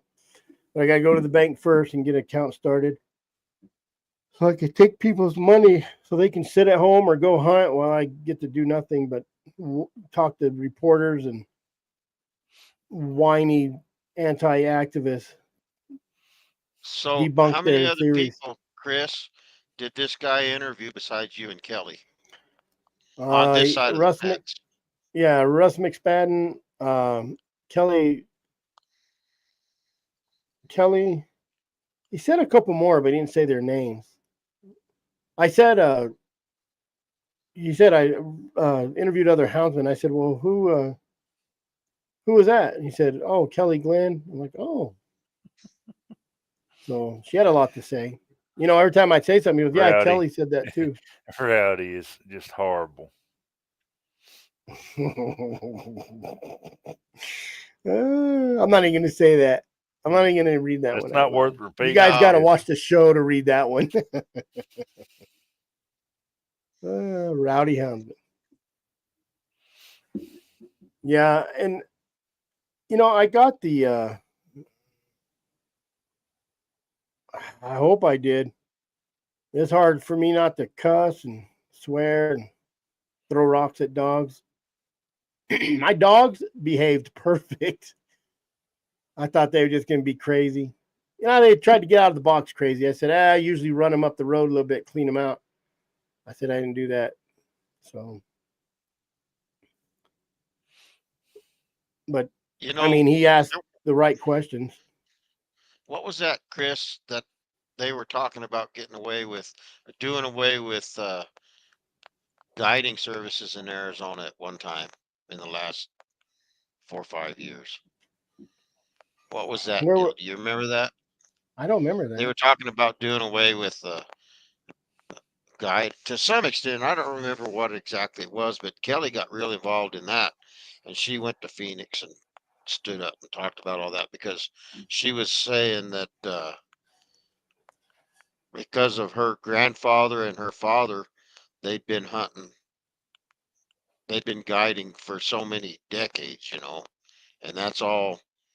I guess Warner's one of the oldest living guides in Arizona right now that's been doing it nonstop for all those years. Well, he's the oldest guide in Arizona. Kelly really represents good, and she contains herself well. And I've talked to her, off camera, and she can act like just the rest of us, but she's extremely professional when it matters. Yeah, I tried to be. I answered questions and explained what was wrong about it. I said I don't mind these guys having their opinion, but when they don't have facts right and they try to manipulate the public, that's when I get angry. That's when I decide this is stupid. Because he was kind of interested in why I started the AWDA, and I said because I'm tired of them being bullies. They come in and they spread lies. A lot of that stuff ain't even true, and then they'll try to spin it where there's truth in it, but you put two words together and it don't mean the same thing, and they try to just spin it off as something else. But he listened. You know, I talked to him. I BS with him for a while. We didn't get back. I picked him up, you know, in Maricopa there, and we went out and ran around, and I showed him just how the dogs work, loading, unloading, how they worked out in the, you know, the field there. He's never been around dogs. Showed him the GPS, showed him how it worked. You know, debunked anything that they said about us. So You should have put him on Benny's mule that lives in the pasture. A white mule. Ooh. I made Why her do they behave. always have to be white? The crazy ones, I mean.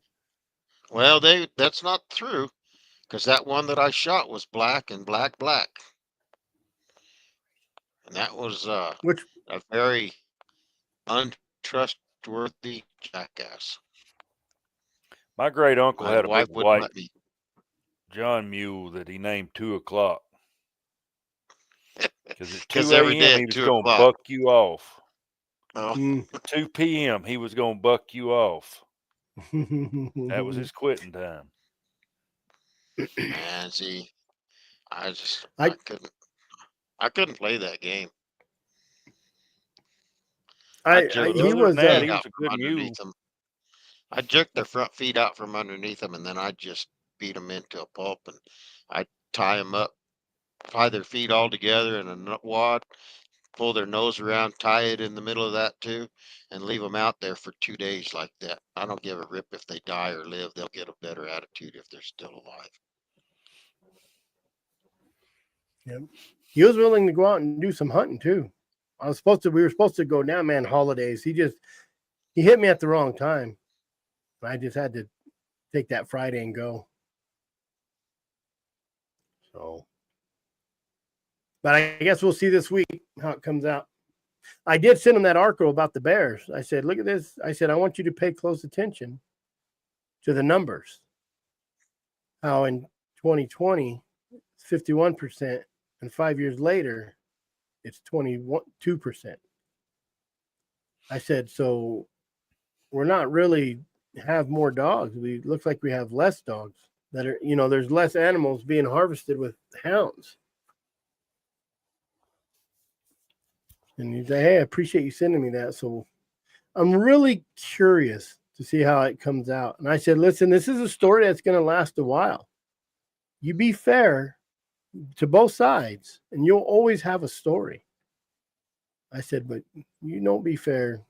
You're going to lose one side.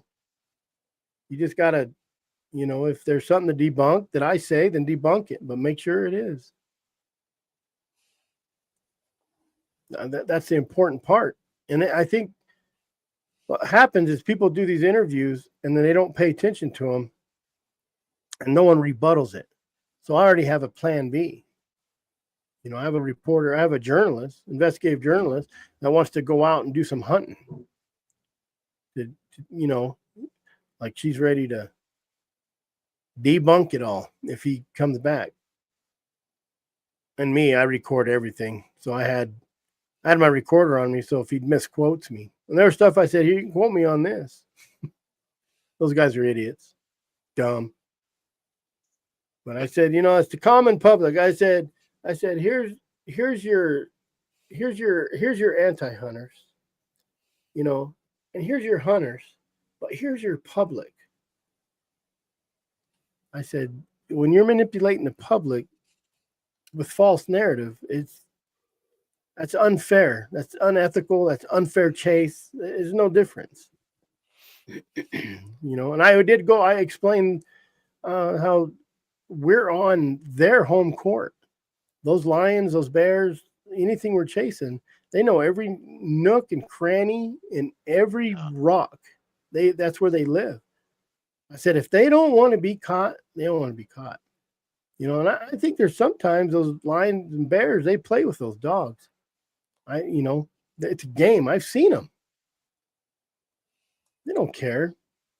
It's like being it's like going in a swamp, a bunch of mosquitoes. All you can do is swat them away, spray them off. You can kill a mosquito just like a bear, a lion, kill a dog. And I said, these dogs, they say that these dogs are getting hurt. I said, there's more harm caused to a dog that sits on a couch that's 5, 10, 15 pounds overweight when they're only supposed to be 5 or 10 or 15 pounds. So there's more damage to those dogs. And they want to end this. But what do you think is going to happen to all the dogs? The dog sitting on a chain? These dogs sit on this chain because they know they got work to do when you let them off. I said, you do more damage leaving them on a chain. These dogs don't want to retire. Look at these dogs. When they get out, what do? The first thing they do is they go hunt. They don't care about me. They don't try to jump back in the truck and lay down. That's like that Brittany I brought with me. He's as old, if not older, than Dirty. Mm-hmm. And he's the most active dog I've got. Don't know what he's hunting, but he's always hunting something. He was just happy to get a ride to Arizona. Those journalists that are reporting on that, he's young. He's new into the game by years, 3, 4 years, whatever. Didn't even want to be a journalist. He was like, he does a bunch of drone work and was doing videography stuff. And, I questioned him. I'm a nosy son of a gun. I think I talked to him about him more than he talked about what we were doing. But I was genuinely curious about why he became a journalist. And he does a lot of that immigration work, and he drives a Subaru. He's an environmentalist. So I gave my 2 cents about all that. So I said, I don't know what it is you environmentalists always have to drive them Subarus. But he was willing to go out, and he was willing to look and talk and watch how I did it. And I think that's an A+ for a reporter, instead of just calling Kelly and listening to what she says and calling Russ, listen to what he says. I think these houndsmen need to take that time and get with your local. These stories should be coming out before we have to put them out. You should be calling local, every county or city or little town. Any houndsman should kind of be calling the local reporter saying, hey, come do a little story on this. One dog, Stinker, I didn't even have Stinker. That dirty, no good for nothing's in heat. So. I guess my dad was a little bit ahead of the game, but I think it was just because he liked to brag. But every time one of his dogs won a trophy or a plaque or money or whatever, he put them in the paper, put a picture of us holding the dog. But he liked being in the headlines. I hope I did as good. I didn't say nothing too derogatory. But I did. I said, listen, man, you guys, your fiance, you guys want to come out and hang out, and you guys want to go do a hunt. I explained to him the whole, you could catch them in 300 yards or 300 miles. I tried to cover everything that was on that CBD, and he asked a few questions about it. And he didn't know GPS looked like. He didn't know nothing. And now he does. That's generally the best ones to have with you, is the ones that don't know anything. Just like in the military, they say, who shoots? All right, you guys, these guys over here that don't shoot, they're going to outshoot you. And they're right, because they don't know how to shoot, and they listen. They listen to how, a guy that knows how to shoot in the military, I'm shooting squirrels, and I shoot deer 300 yards. They don't listen. Those people have never even picked up a gun, rifle, pistol, nothing. They're the ones that do the best. Yeah, and it's generally women that outshoot the men. That's fact, too. That is true. Precision. They're precise about it. They're meticulous. That's why Cody Lynn beats you in a skeet shoot every year. Oh, I'm sorry. That happens in everything. But that happens in everything. When I had trucks and I was looking for truck drivers, if they showed me where they went to truck driving school, they're fresh graduate, now they think they're ready for the world. Nope. Go get a job somewhere else. Yeah. I know what the hell you know. And you won't listen to me to correct all that bad behavior they taught you. Yep. That's how it is. I wouldn't wish that on anybody. No way in the Driving heck. a truck? No, having a trucking company. No. You know, the worst part about it is you got to hire guys to drive trucks. Yeah. Well, my brother has box trucks, and he does these deliveries, and he has my location, I think, because every time I get close to Phoenix, he calls me and is like, "What's up?" "Oh, hey, come look at this turbo," and I'm throwing a turbo off, But he has a driver that ran it out of oil or did this, and I'm like, "Man, you can't run a diesel out of oil because it don't hurt the diesel, it hurts the turbo. Like the first thing that loses oil when it's low is that turbo. You'll still pump that motor full of oil, but if that oil is too low, it suffocates that turbo." So I had to tear the turbo off for him. Then he said, "Hey, I have a truck that has a knock in the tranny, I think." I go over there, and the tranny's a 1/4 inch from the engine. I said, "God dang." So I tighten up them bolts, and I said, "Well, I'm going to pull that flex pan and see if I'm going to pull that dust pan. I'm going to see if that flex plate is loose." I had them come loose before.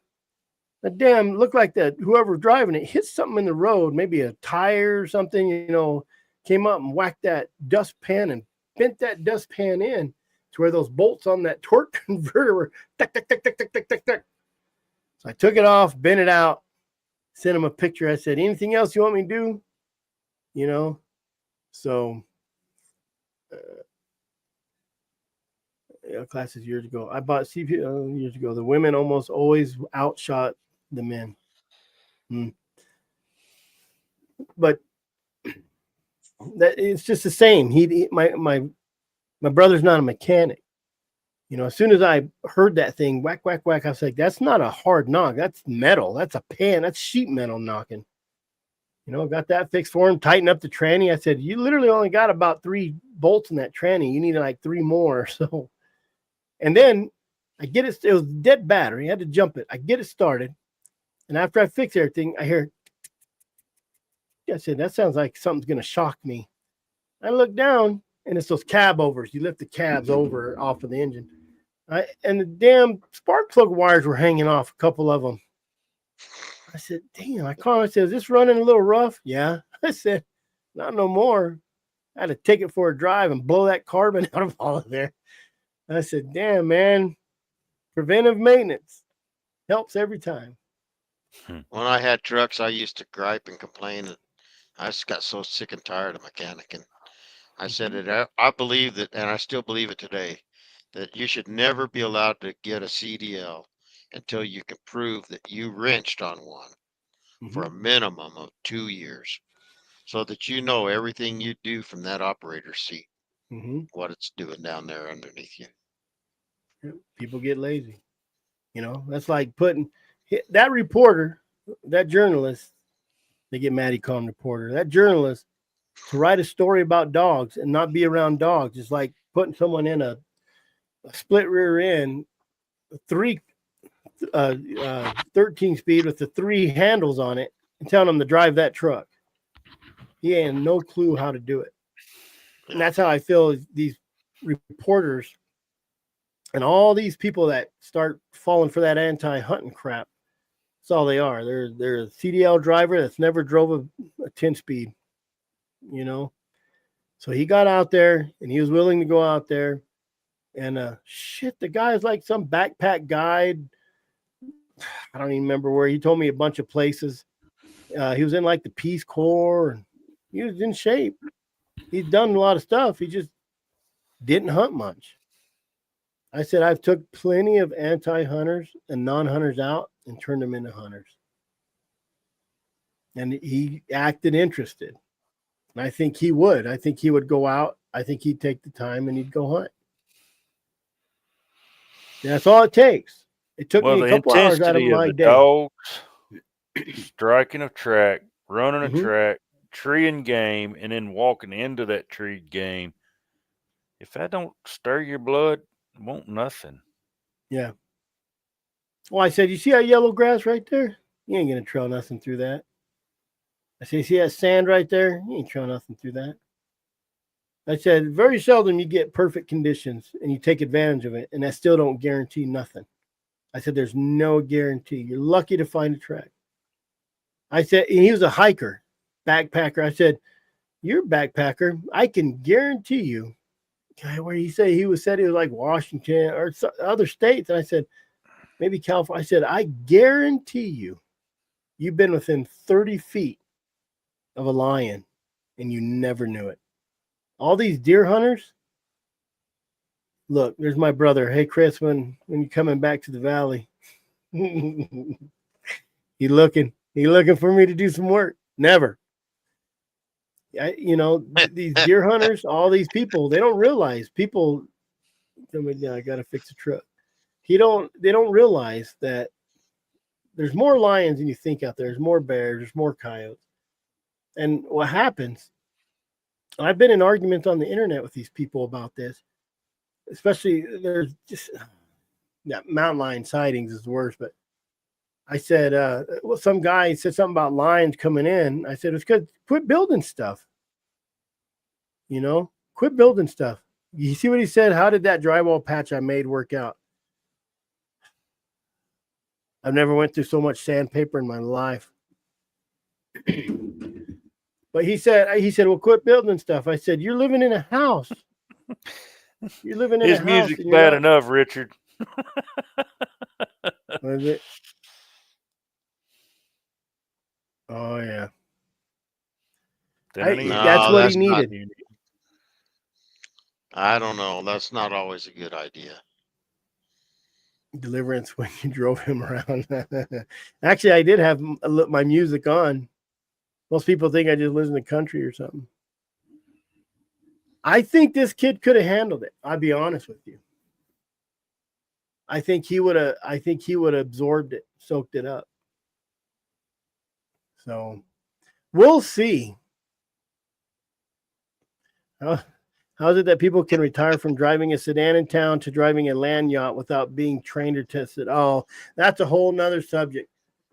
That's a whole nother subject, especially these 3-axle trailers being pulled with 3/4 ton trucks, 80 miles an hour. Most of your accidents down and up the rim, and it's these people that don't understand that when that trailer wants to go its own way, it's going to take no matter how big a truck you have with it. Loaded or unloaded. The other side of that coin is I carried a CDL, since from 77 until last year. And I had mine for doubles and triples and tankers, and I had everything, school buses and passenger, the whole works. And so they said that you couldn't pull your land yacht and anything behind it if you were over this many feet. And I said, well, what about triples? I got a commercial driver's license that says I can pull triples. And so that gives you extra yardage in the back. And then I can pull my boat. They said, no, because that's not a commercial rig. I said, see, you guys, all these loopholes. You let people that have no business driving something like I'm driving, haul it all over the country, because my RV's 44.5 feet long. I pull it with a dually 1 ton. But still, I'm pulling a semi-trailer with my pickup, and I've got a license to pull triples, but they say, oh no, you can't do that with that because it's not commercial. Well, what the heck? How come there's too many different scenarios and too many loopholes, and it's always about the money. I can see you as a bus driver, Benny. Oh man, I'd love to put them on a bus with about 50 kids or 90 kids. Just pack them in like sardines and let Benny roll the roof. Benny would still have those earphones on and just be playing some music, and they'd be just trashing each other back there. No, you know how you can get those kids to settle down? Point the spear.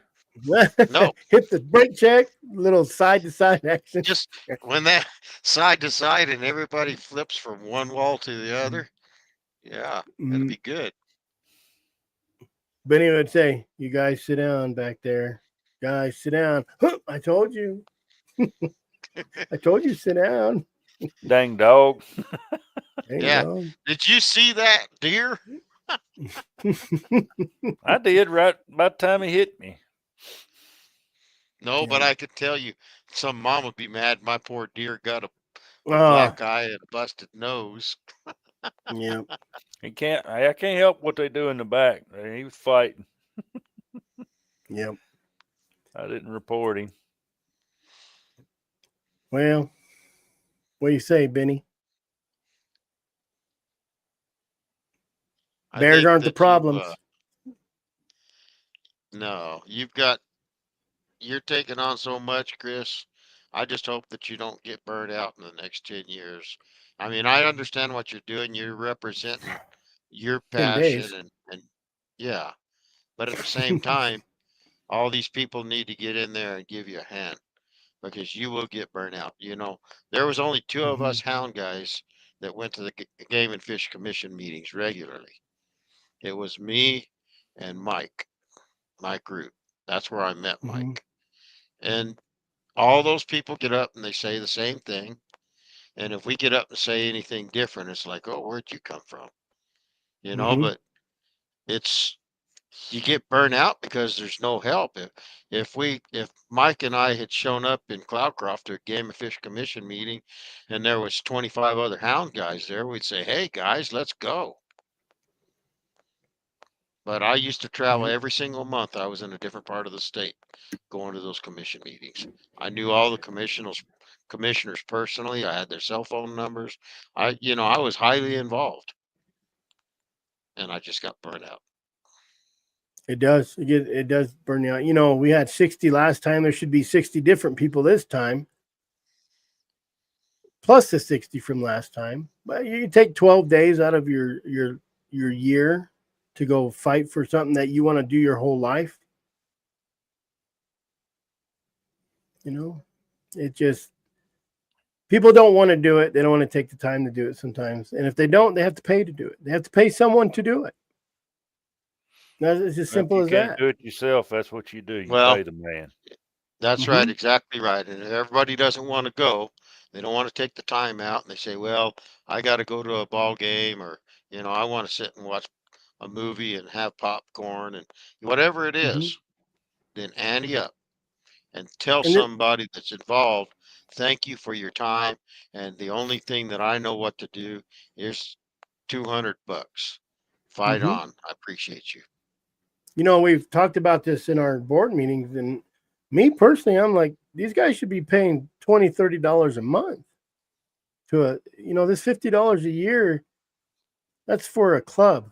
That's for an organization. That's where you take the money, you go buy some beans and ribs, and you barbecue into the year. You go drink some beer, and then you go home. So, I mean, I blow money every month. Netflix, $20 a month. How about you get rid of Netflix, pay an organization $20 a month, and get your ass out there instead of watching movies and hunt? But they'll complain about it when it's gone. They'll blame it on everybody else. Well, there's an old rule of thumb: if you don't vote, you can't fuss. That was exactly what I was thinking. Can't complain about who's president if you didn't vote. Whether you voted for him or not, you can't complain about it.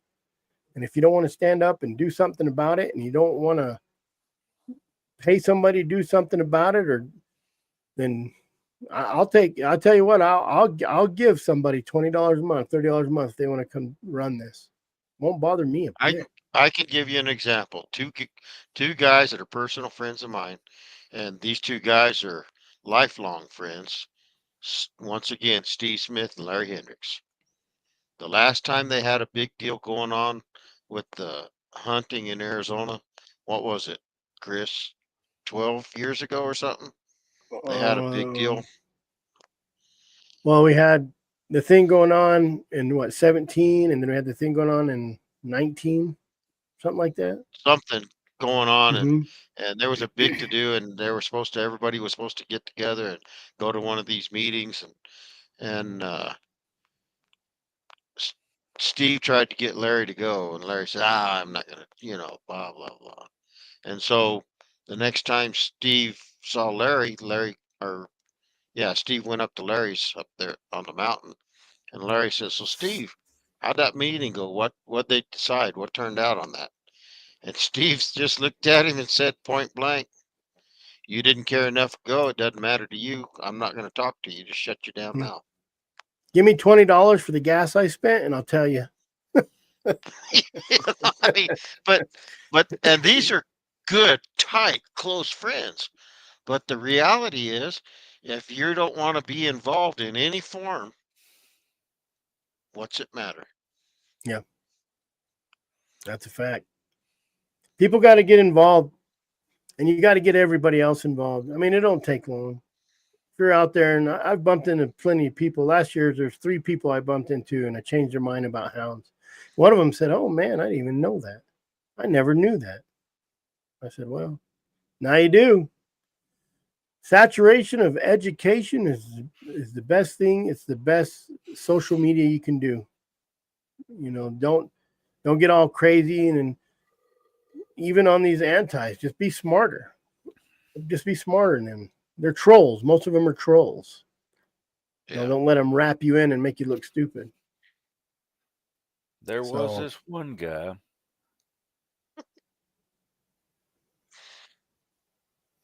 There was Yeah. this one guy. Yep. That's how it was. That's how my life was on big game houndsman. There was this guy. Mhm. Just pushed just a little too hard. And they will. Those antis know. They're raging lunatics sometimes. And they know how to push your buttons. You know, just say, I'm glad the guy died. I hope the bear's okay. You know, stuff like that. That's just what you have to deal with. Most of those people they have no ethics, or they wouldn't be posting that stuff. So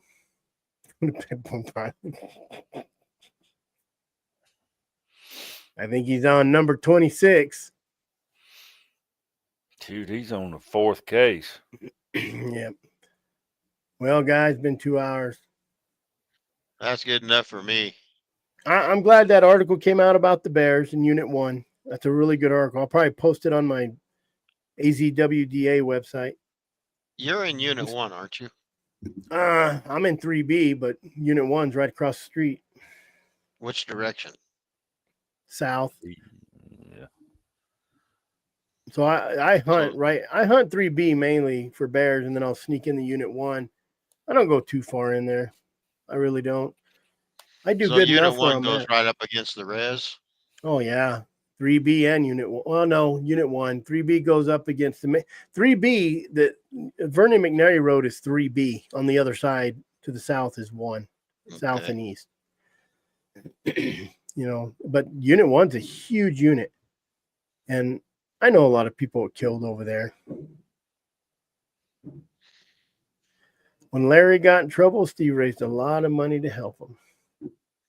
What a lot of people don't know is that when Larry got in trouble, they were actually after Steve more than they were after Larry. So you had to bail him out to get him out. No, it's just, but I mean, that's a perfect example of what friends do and like-minded people. And so, that's what we're talking about right here. Larry Hendricks got in trouble with the game department, and they were after everything he had. Steve Smith comes up and rallies around him and says, "Hey, we got to help this guy." Well, Chris is taking on this whole entire mob. You guys have no idea how much money and how many members these crazy groups have behind them. And they're all lawyers. All their members are lawyers. And Chris is willing to go up there and represent everybody. Well, then ante up. Mm-hmm. Probably what we'll talk about Wednesday. I'm gonna try to get a couple of organizations on. New Mexico Hounds guy, he's been trying to get going again. You know, Yeah, he's on fire right now. I'm gonna try to get Colorado and Utah maybe to come on and just. I don't people don't realize how much it costs to save lion hunting in Colorado. I think they were 40,000 just in social media. And everybody was up in arms because they didn't see any results of their donations, but they were waiting for timing. Timing matters. And if you're not involved in the fight, if you're not out there in the alley getting ready to punch somebody else in the nose and take your shots to your own nose, you don't know anything about the timing of that particular fight. Nope. Well, I saw results in my donations. Well, they won for one. They won, and the smile on that little girl's face. Mm-hmm. And for two, Dan Gates right now is pushing for Arizona. I've seen his social media saying, hey, go to Conserve and Protect Arizona, donate. They're going to spearhead this. They're like this Chuck Podolak. He's the one doing it. You know, when that 12 reporter from 12 News called me, that Brenda chick, I'm like, dang, I called Dan Gates. I tell you, I'm like, hey, man, what do I do? And he said, call Chuck Podolak. And I did. And I don't know, I think I've posted it. And he did a good job. He went up there. He's professional.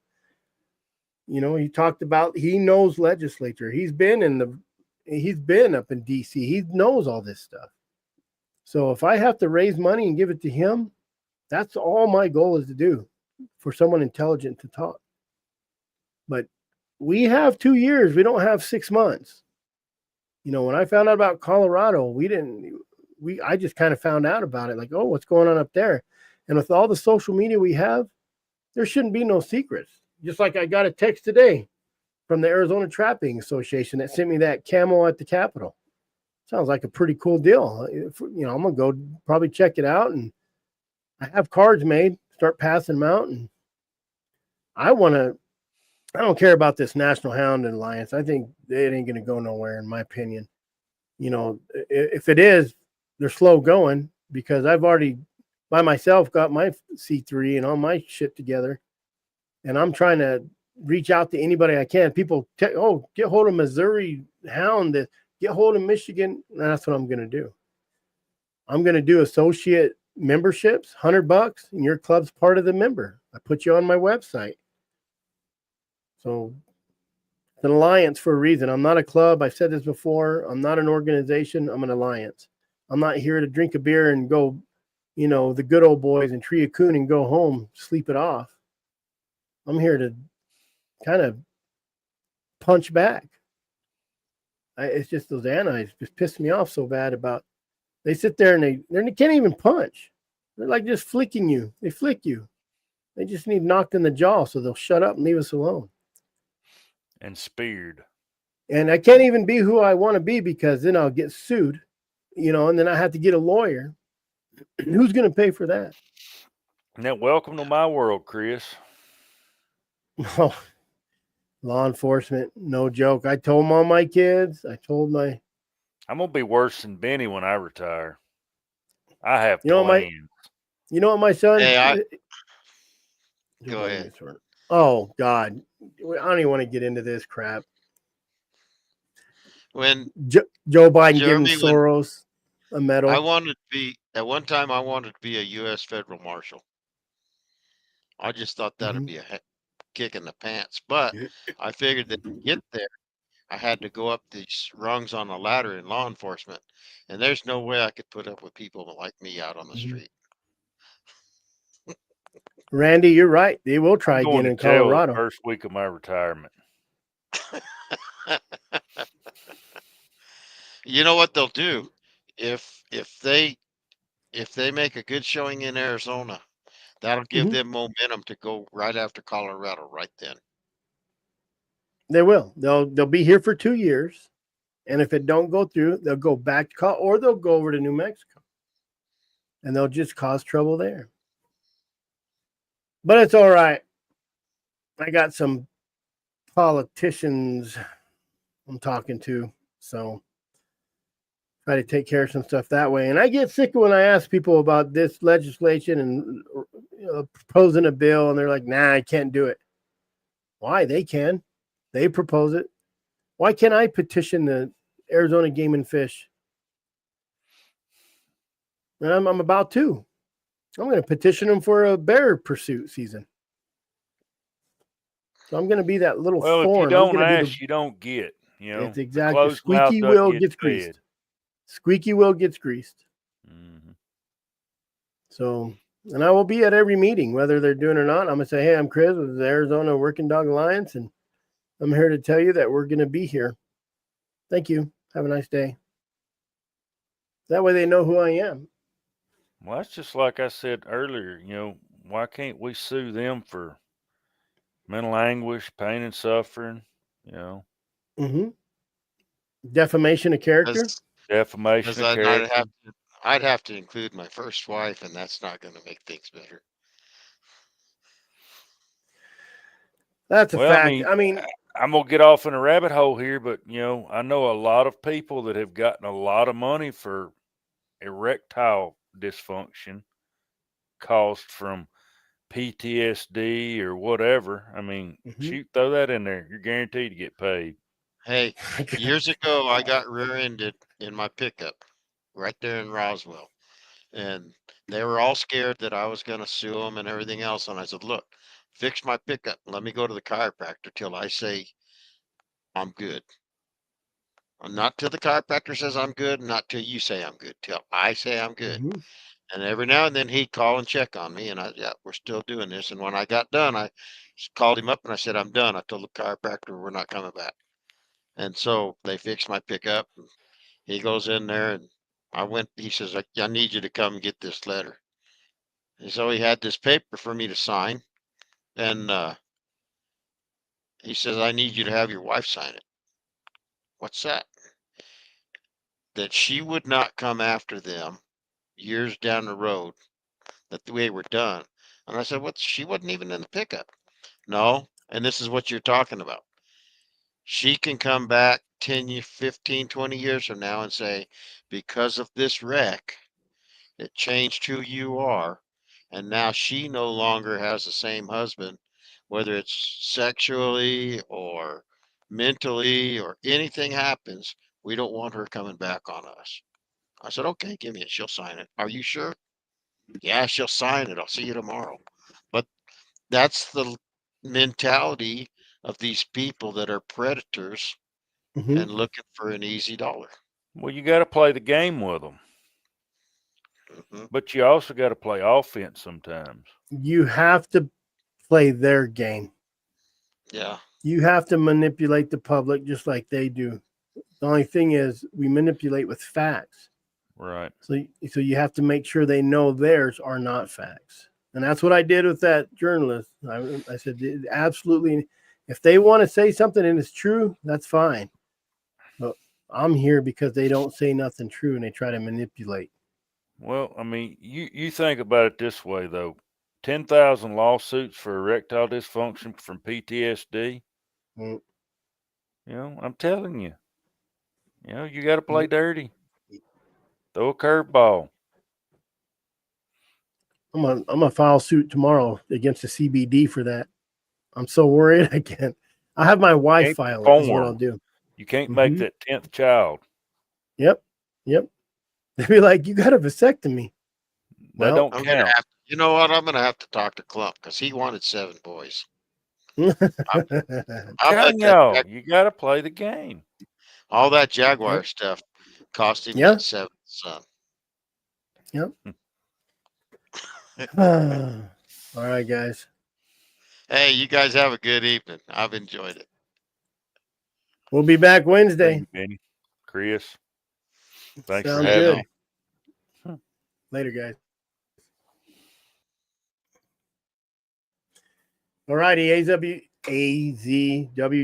If you want to sign up for Arizona Working Dog Alliance, become a member, donate, whatever you want to do, donate some time. We're actually talking about giving away a truck, and we want to get it done by probably the rendezvous, which is going to be end of August, 20th-ish weekends, 22nd, 24th, somewhere around there. What else we got going on? Camo in the capital in Arizona. Go to azwda.com, and I'm going to start posting some of these events. So that might help out. I'm going to try to spread the word. If you guys know anything, send me an email, dogs, D-O-G-S, at azwda.com. Other than that, you guys stay safe out there and keep your powder dry.